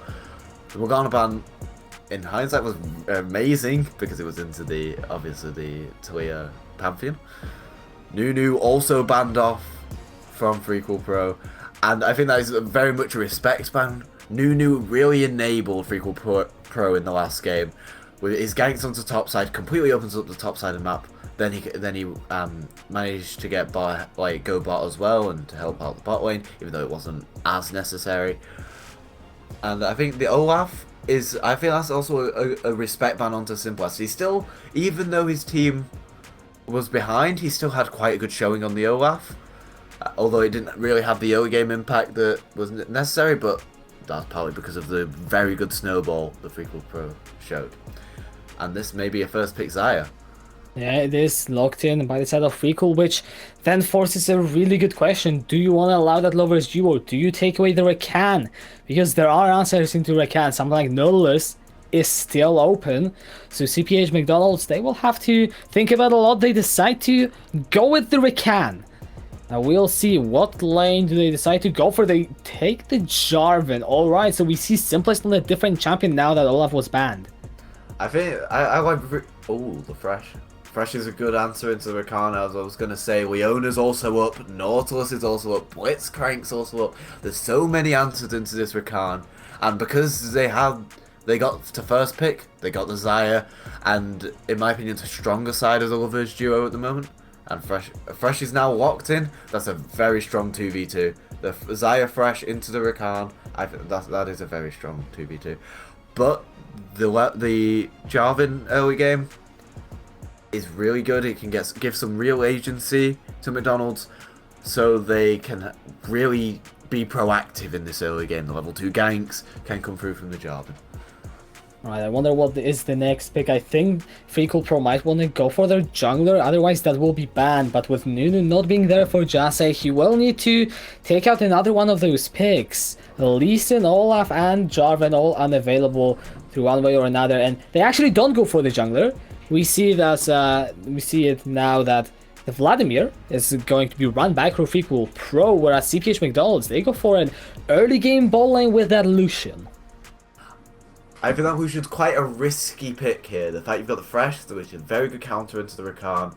Lucian wants a lot of early game pressure, although builds have been coming up recently that allow his scaling to be better, like either the Balk into Essence Reaver or straight crit rush.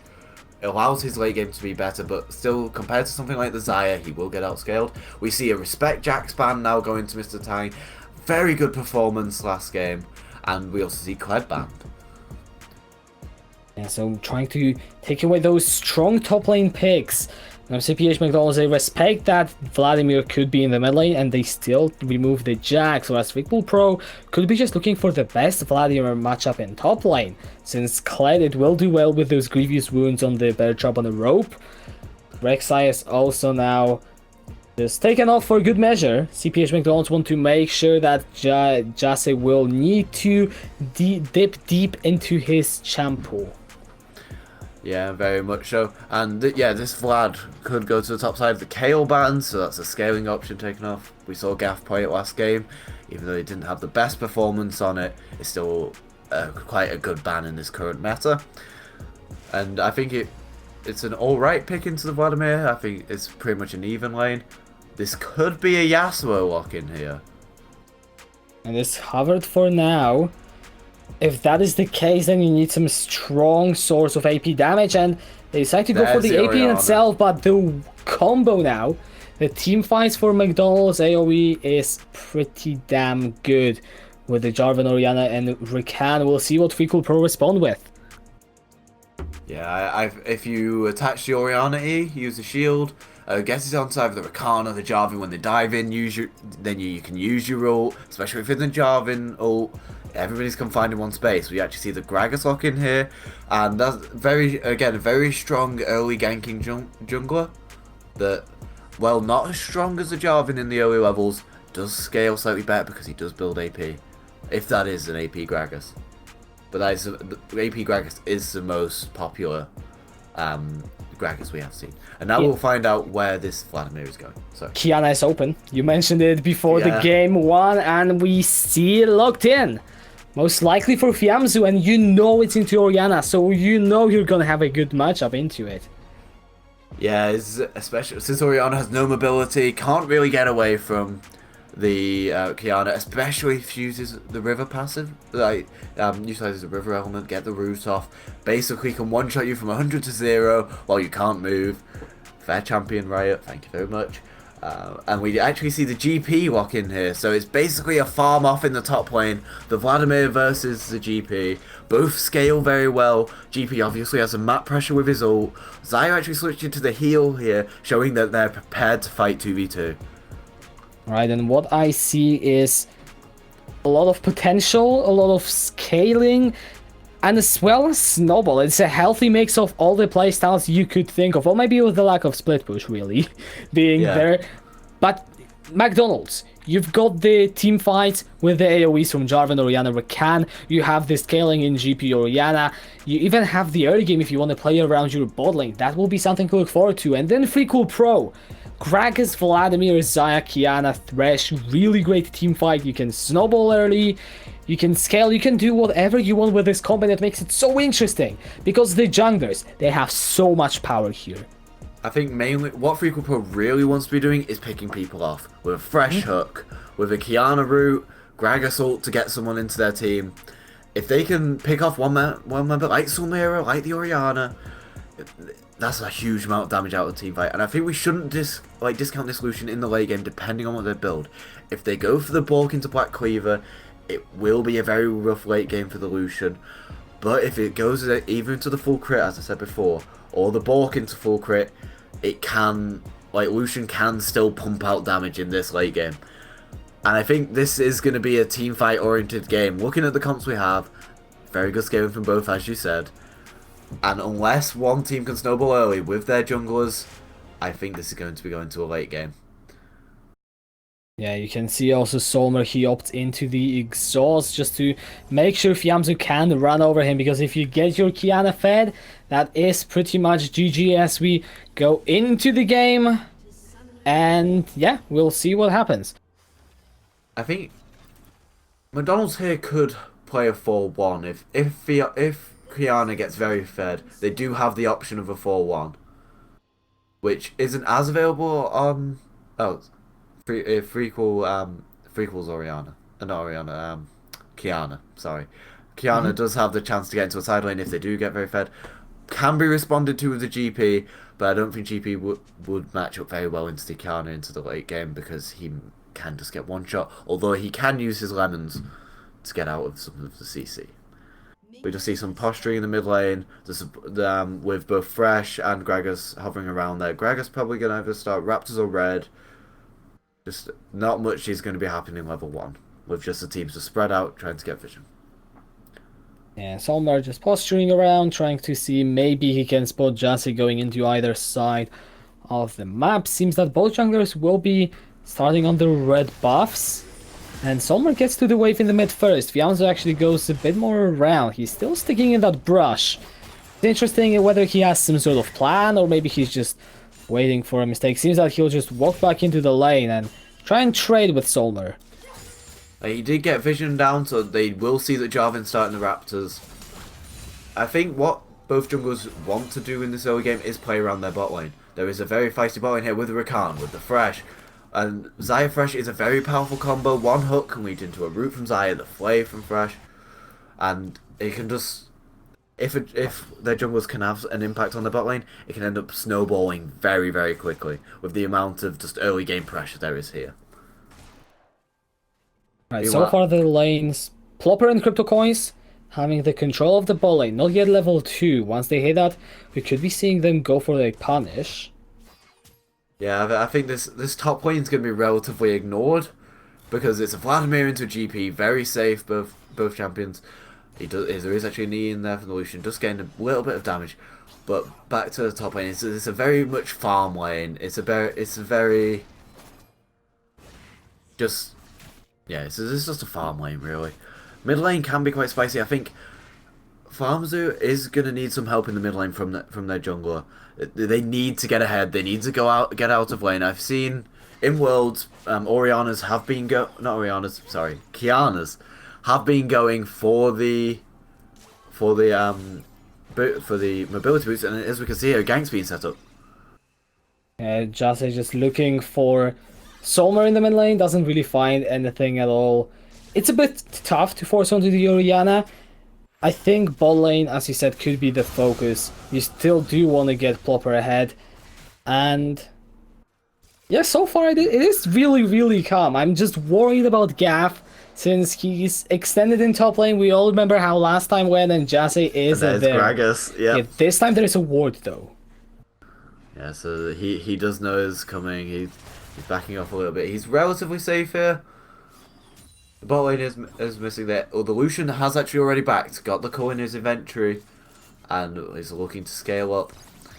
This is a very calm early game compared to what we've seen in the last 2 games where it's basically been non-stop fighting. I mean, game 1 was actually pretty calm. And I think 4 minutes, which is roughly about now, was the timestamp when the second game took off.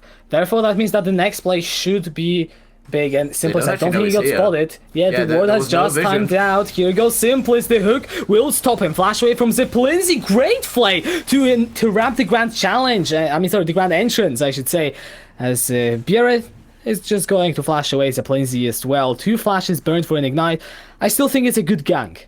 Yeah, it relieves some of that pressure.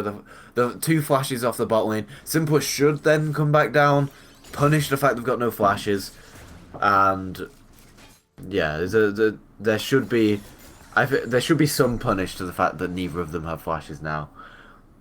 The Gragas is now basing, so I think he's going to come back onto the map on the bot side, so he can be there for the counter gank. But I think Jarvan may be looking towards mid. Yamzu is going to spot him out as he throws the ward into the brush that has got the control in it. So as soon as Solmer pushes out that wave, you will have to assume that he goes out and clears it out. Taking a look down the CS advantages, Plopper being slightly ahead of Ziplinzi, and a minor lead as well by Gaff in top. The Raptors actually being stolen away here. I think that will stop Gragas actually hitting level 4. Oh no, there we go. One Raptor's all it took. Yeah. One main Raptor. But yeah, the CS discrepancy in bot, mainly I think because of that gank, it relieves some of the pressure. And basically everywhere else, it's more or less even.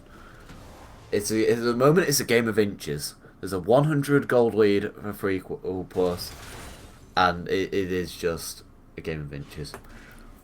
But I think this bot lane should become quite spicy soon. The Infernal Drake's up, the teams are going to want to fight for that. Very important for both the compositions, especially if it goes into the late game. Any extra damage you can get, the Infernal Dragon's buff, very important. And other than that, as I was saying before, look at Kiana's build, the mobility boots. Kiana wants to roam. However, if Kiana can't push in this Orianna and ends up stuck in a good hook. Yeah, Plopper did get CC. Now they're trying to go onto Ziplinzi, but they don't know that Jase is here. That's a flash forward. Plopper, he really wants to get this kill. One more attack will do it, but the flay back, and he's now going to get ran down the first, but is picked up by the can barrage. Look at Plopper. He's still kiting. He's kiting Jase. Bure is going to be able to pick up the kill, as I think that was a turret shot that finished Crypto off. Plopper is out alive. It's a 1-for-1 trade. Gaff is now down in the bot lane. Jase looking to just kite him. That is so much crowd control to the poor Gangplank. Overall, 1-for-1 trade. Gangplank got the first blood there with his ultimate. So it was first blood going on to McDonalds. And yeah, it was quite a fiesta down in the bot lane. But that was a TP expended. And here we have the replay. As we can see, they go straight on, but have no vision. So they didn't know the jungle was there. And there's the TP channel. But it doesn't matter. If you look at the replay, then the top lane for FrequlPro, he also used that teleport to get into the lane. Yeah, sorry, Mr. Tang. he doesn't have his TP either. It's about the same cooldown, so it just ends up being Gaff making the map play, and Vladimir getting more of that CS. Yeah, although he won't even lose that much since the wave was still under his tower. He wasn't being able to push it in time, unfortunately, for the Vladimir. So this top lane now heavily in the favour of the GP, and here comes the Jarvan gank. The Sanguine Pool isn't gonna get you out of that Cataclysm for the Flash will, but it's not gonna let you stay alive. Both flashes burned from Gaff and Simplex, but at least they get the kill. And then Famzu engaging in the mid lane, just a bit of poke damage with the point and quick CC from the Kiana. And that was a very, very good gank topside. As we can see, the gold lead starting to amount for McDonald's. Whichever team has got the gold lead first has tend to run away with the game in this series. From what we've seen for the last 2 games. Top lane, Gaff actually nearly died to tower. I'm not quite sure why he nearly died to tower, or why he was under tower, but he nearly died to tower. If we now look down at the items, Another hook onto Plopper. He tries to dash away, but look at all of that DPS from Ziplinzi. He pulls back the feathers with the Blade Caller Crypto Coins. He's just level 4. What can he do? It's a double for Ziplinzi, and we see the bowling of FrequlPro finally making some plays. I think the Rakan may have been able to get out of that. As I said, Oriana in the mid lane. Shockwave onto Fiamzu, however, that's the Predator from Jase. He's in the mid lane right now. No cask just yet, but the Supreme Display of Talent will be enough. It's Fiamzu getting the kill. And getting this Kiana out of lane, that's exactly what we want to do with the mobility boots. Because if you don't get out of lane with the mobility boots, that's 900 gold wasted in your inventory because it doesn't give as much speed as normal boots, like passively. As we go into the replay, but there was some action around the dragon. We see the ball happening again. The fight, and yeah, that's just tough. Yeah, that's a nice hook there though onto the Lucian. I think the Rakan may have been able to get out here. Nah, I don't think so. I think if you went to the wall. Okay, wait. Blue team stole the dragon. How was it stolen by FrequlPro when they started it? Apparently they stole the dragon, and they got a kill on top of it. The gold is actually now even. Okay, so we see what happened. Alright, so it was CPH McDonald's intercepting it and Jase saying, thank you very much, we'll take it.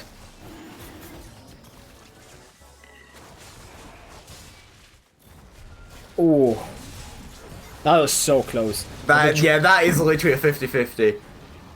I don't think it's a 50-50 necessarily, since Jase has got that extra auto attack damage to go into the smite. You saw it came at the same time. There was no change in health. They just went from 800 down to 0. But still, if we look in the jungle, the farm difference for Simplest again, he's 30 CS up, just clearing vision now in the river, and the gold is now dead even. Where McDonald's had that lead because of McDonald's had that lead because of the play in the top side with the GP, with the TP down bot.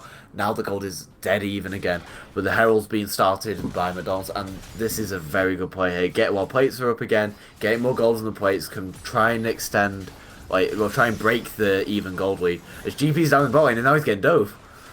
Gav just eats an orange, he's okay. Pierre is the one to eat 2 tower shots, so this was actually in favor of CPH McDonald's, as they also managed to secure the herald for themselves. The game is still even. I am mostly looking to the mid-game. Lucian and Kiana, Plopper and Fiamzu for me are the 2 most important people to look at in terms of the damage. Yeah, I agree. And we got to remember, everybody, eat oranges, not tower shots. Oranges are better for you.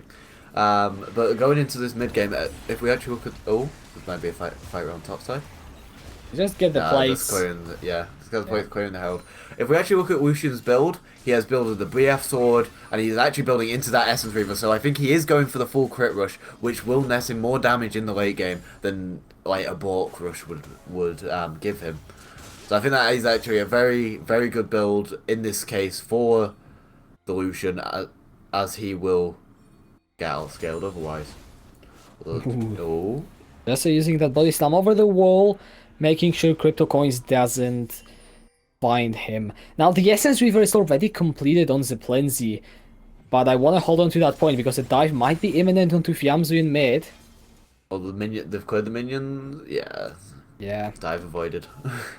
Oh, and with Yeah, just around. Well, they couldn't dive. They would have been to CC'd and probably would have lost. But they lost some members that, but they probably would have been able to get the kill. But very good decision to not go through the dive there. McDonald's actually coming out now because of that plate play, because of the Rift Herald. They actually have nearly a 1k gold lead onto FrequlPro, and this is a game of inches. After 2 snowballs, it's coming down to the minor details, stuff like the plates for the Rift Herald, and more plates go inside of FrequlPro trying to equalise that gold. But there is 3 members here, and there's an orange Eaton. Yeah, Gav on that gangplank, he's playing such a safe champion. He's 1-0-1, farming up to where he needs to be. He's just not having to worry about anything at all. Maybe getting Dove could be one of his worries, but then he has the flash, he can step back, and he has the rest of his team there. He pops down this cannon barrage, BR is on the front lines, that's a flash cataclysm, and Zeplizi, he will need to burn the flash himself if he wants to get out. The quickness keeps him in place, that's gonna be the heal going down. Shockwave brings back Jase as the feathers are getting pulled in, not enough, shut down, going over to Gav with that party, and 2 quick kills for CPH McDonald's up in the top lane. Oh, Solmer might get caught out here. That was too close. Yeah, that was very close, going for the kill there. The Kiana has moved up from mid lane, but we haven't seen Kiana roaming too often yet, even with the mobility boots. I think the Orianna has been able to outshove. And in the bottom we just see Lucian versus the... Yeah, Essence Reaver now complete for the Lucian, going for that full crit. And here we get the replay. There's actually there's only topside river in the Tribush, and since most of the nods went over the Krug's wall, they had no idea that they were actually, the rest of the team was there.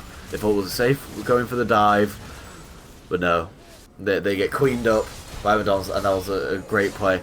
Now nearly a 2k goal lead as they go onto the Freq hook again. onto Plopper, he's trying to flash away, Bjerre follows him through with that death sentence as the calling isn't gonna get anything done. The teleport was indeed committed by Mr. Tang. Solmer, he's alone. He might be overextended. He's got the flash and the exhaust. Needs to be very careful about where he goes. Another hook goes wide. Yeah, that was a pick gone wrong for McDonald's there. And again, the gold, like, there's only a 1k gold lead in it, and the Infernal's now been taken. Second Infernal of the game, if FrequlPro can get it. Then plus he's hooked, and all the crowd control is thrown over to him, but he's a very tanky Jarvan. But it's a double kill for Zeplizi, nevertheless, it doesn't matter. Solmer goes for the shockwave, it's a double one. He picks up Fiamsu already, the Drake is easily going to be smited away by Jazz. But can CPH McDonald find anything in return? That's a good cask. And here goes Jase again with the body slam. Gav in the front lines, he's shut down. Here comes Plopper, he's dashing in. Zeplizi takes the lantern. That's gonna be the Drake, and a couple of kills going over to FrequlPro. And that's all the gold on your carry. That's all the gold on your Xayah. Now sitting at 6-2-1. 400 gold to shut down on the Xayah.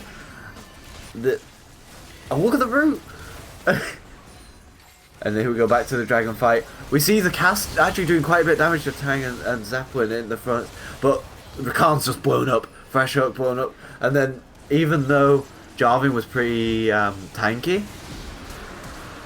he still manages to go down. The flash actually used for Tang to try and go onto this Orianna, but the pit, and even though that was a good cask, he will actually end up being taken out in the end. But so we were 1-for-1 trade with the jungler and getting out using the lantern. Now the map state settles a little bit. We have Baron coming up in 3 minutes. Another Infernal. This is a triple Infernal game for game 3. And if FrequlPro get onto the third Infernal, that's a lot of extra free damage for them. Especially now their AD carry sitting on like the Essence Reaver, a BF sword, a pickaxe, and they're in a very strong spot. They definitely are, but the gold is still in favor of CPH, and you cannot really overlook that fact. Gav is very strong, he's going to die quickly, But if you look at the gold lead, he's ahead. Then Simplest, he's the tanky boy. He's gonna stand there with his stone plate, and he's just not gonna give a damn about any damage that FrequlPro are gonna throw at him. If we look at the gold differences here, look in the bot lane, nearly a 2k gold lead for the Xayah, but it's basically equalized in the top lane with the lead. Engage, Crypto Coins, he's hungry to find something. Somewhere is hooked. Here comes the cask as well onto the side, and too much damage simply from FrequlPro. That's gonna be 1 kill over to Zeplinzi. Another picked up by Bure, and Fiamzu is looking to solo down Plopper and manages to do so. And that's the Kiana damage. If you're caught out on the side, you will die. There's a lot of CC and a lot of damage built into that kit. And now this should just be the mid tower, start opening up the map, with Baron coming up in a minute, but oh, engage. Simplest is trying to do something. He's instead the one rooted. getting engaged upon. He goes in for the Catalyst and picks up the first kill. Zeplinzi is gonna eat a tired shot. That's the stoppage from Simplest, and he is going to get knocked down. Gav has arrived though. But that's one sad pirate boy that cannot do anything in mid. Yeah, but we need to watch this GP as the team fights continue. Oh, as Vladimir comes up behind. He's just gonna get away. For a way in, but just doesn't find it. And we said how CPH were ahead. Now FrequlPro, they decisively take that control, and you can see it in this play.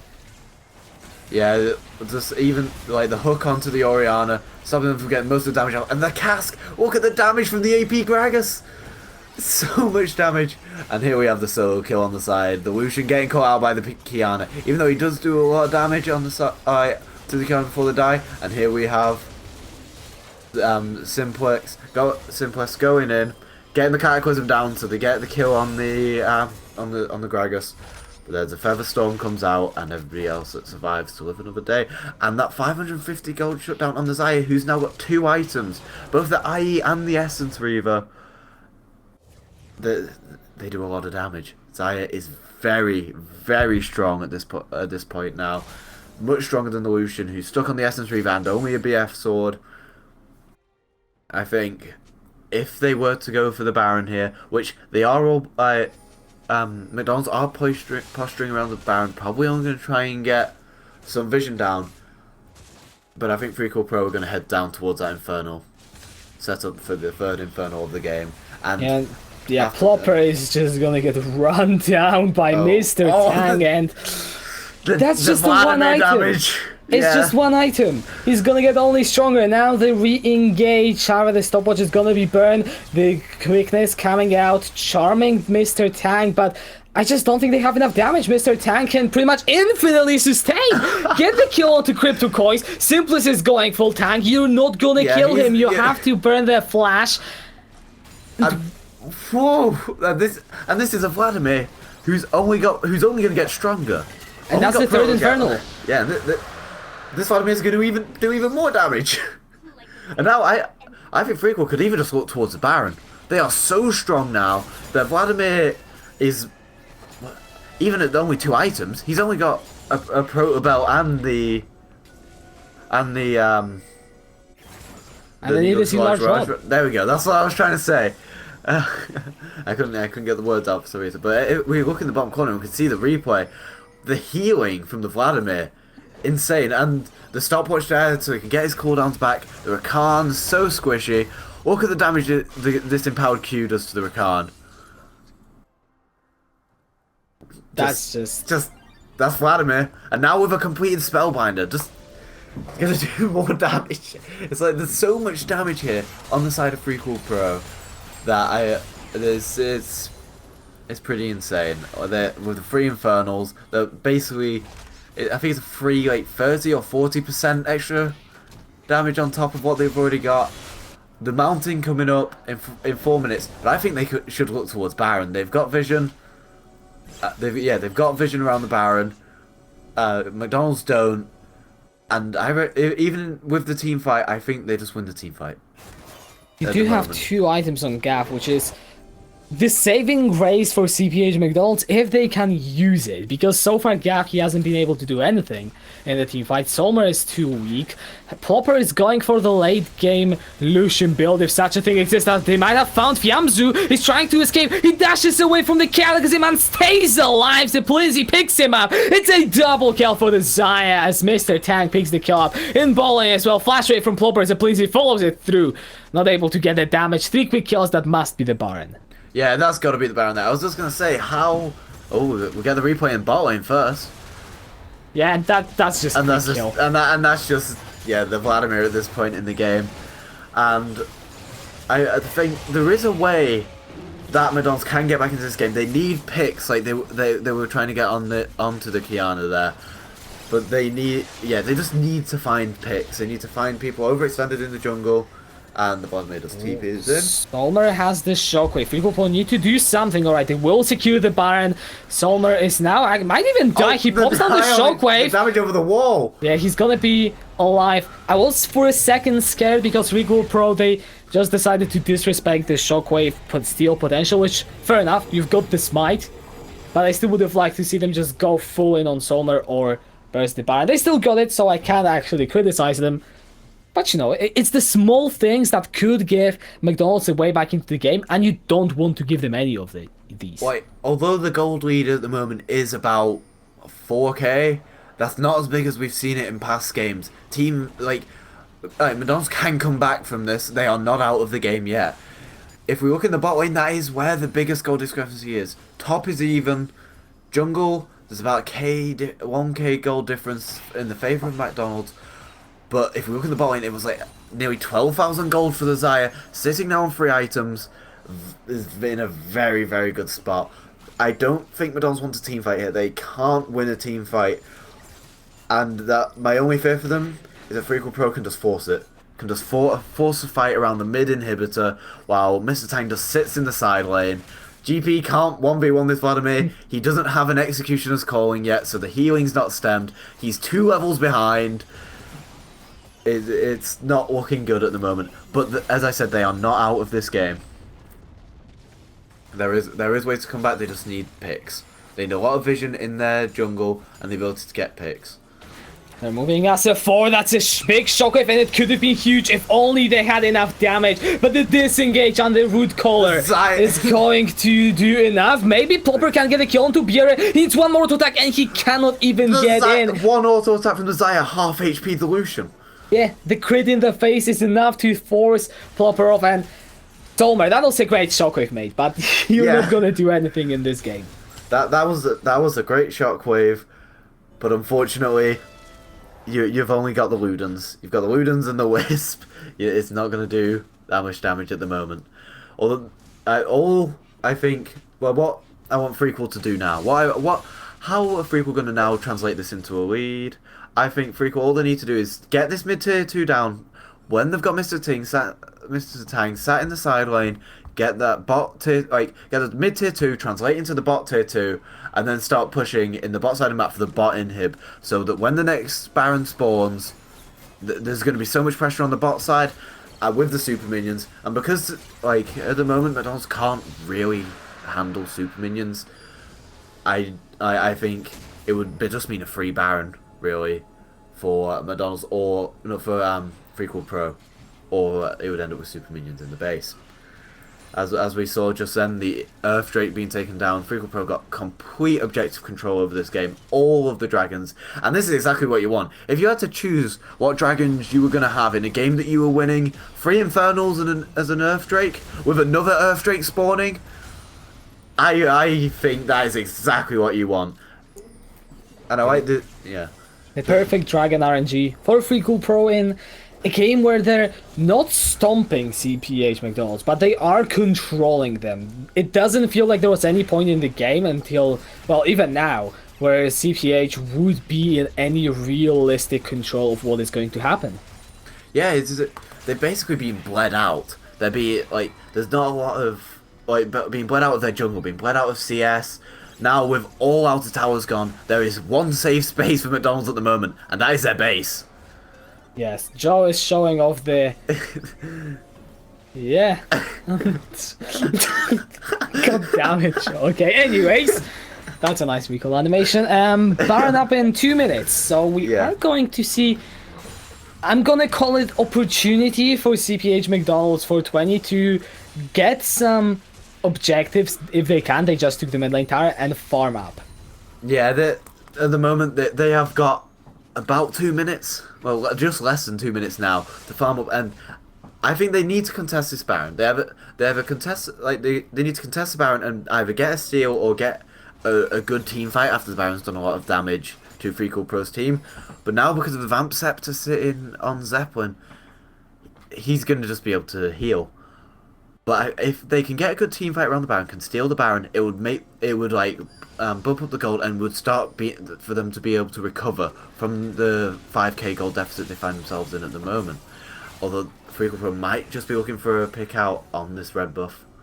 But they've got a control in the bush and nobody's there.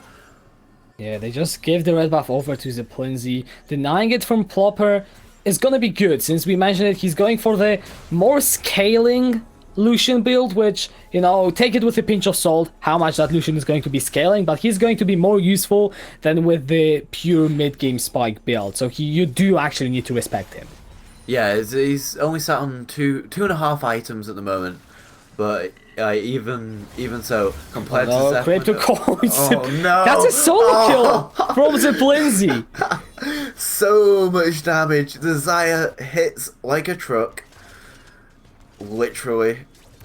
The Rakan just melted, and Baron up in 20 seconds, and they're just going to be able to start it up. As soon as it's up, they're going to start it up, because they can't really contest. Like, McDonald's can't contest here now that the Rakan is dead. 12 seconds until the Rakan is up. They need the engage, but I think it takes a miracle steal here now, or somehow they can stall out from Baron minions. And if you look at how FrequlPro played so far, I don't think they will even allow the opportunity of a steal unless they get overconfident. But I think with Triple Infernal in Mountain Dragon, this has gone too fast. Simplest was on his way. There we go, it's gone. Yeah. It's instantly just gone. And now that it's now nearly a 10k gold lead because of that Baron. And again, McDonald's has been bled out. The jungle isn't really safe, but obviously since all FrequlPro recalled, they did have some time to set up some vision in the jungle. If we look at the topside red jungle, you can see the line of wards. More control wards now being put down into the blue side. They're trying to farm up. If we look at the CS, if we actually look at the CS now, it's still even across the board, even with a slight advantage in bot lane. Like, McDonald's haven't had the time yet to catch up. They haven't been able to get the farm, and as we translate now into this late game, as it's past 30 minutes, I think all needs to be taken now is there's going to be an inhib falling, and I think looking on where the wave's pushing, it's going to be the bot inhib. Or there's going to be a fight around it. And still the lack of healing reduction is bothering me. Yes, you do manage to hit that 3-item GP power spike on Gav earlier than you would have otherwise. But is it going to matter if no one can kill Tang and he's just sustaining through the entire fight and killing your entire team? I guess you'll have to see that come out in the fight, but so far FrequlPro using that Baron buff to slowly but surely break open the base. Yeah, it's like you can literally just sit here with the Baron cannon minions. Ooh, Fiamzo's gonna get engaged upon the calling, doing a lot of damage. Cataclysm as well, flash forward from Plopper. He really wants that kill. But the base is being taken. Well, yeah. Top lane. Mr. Tank takes the inhibitor, bot lane inhib tower falling shortly after as well, and without that engage to in the Cataclysm, CPH McDonald's, they can't do a lot.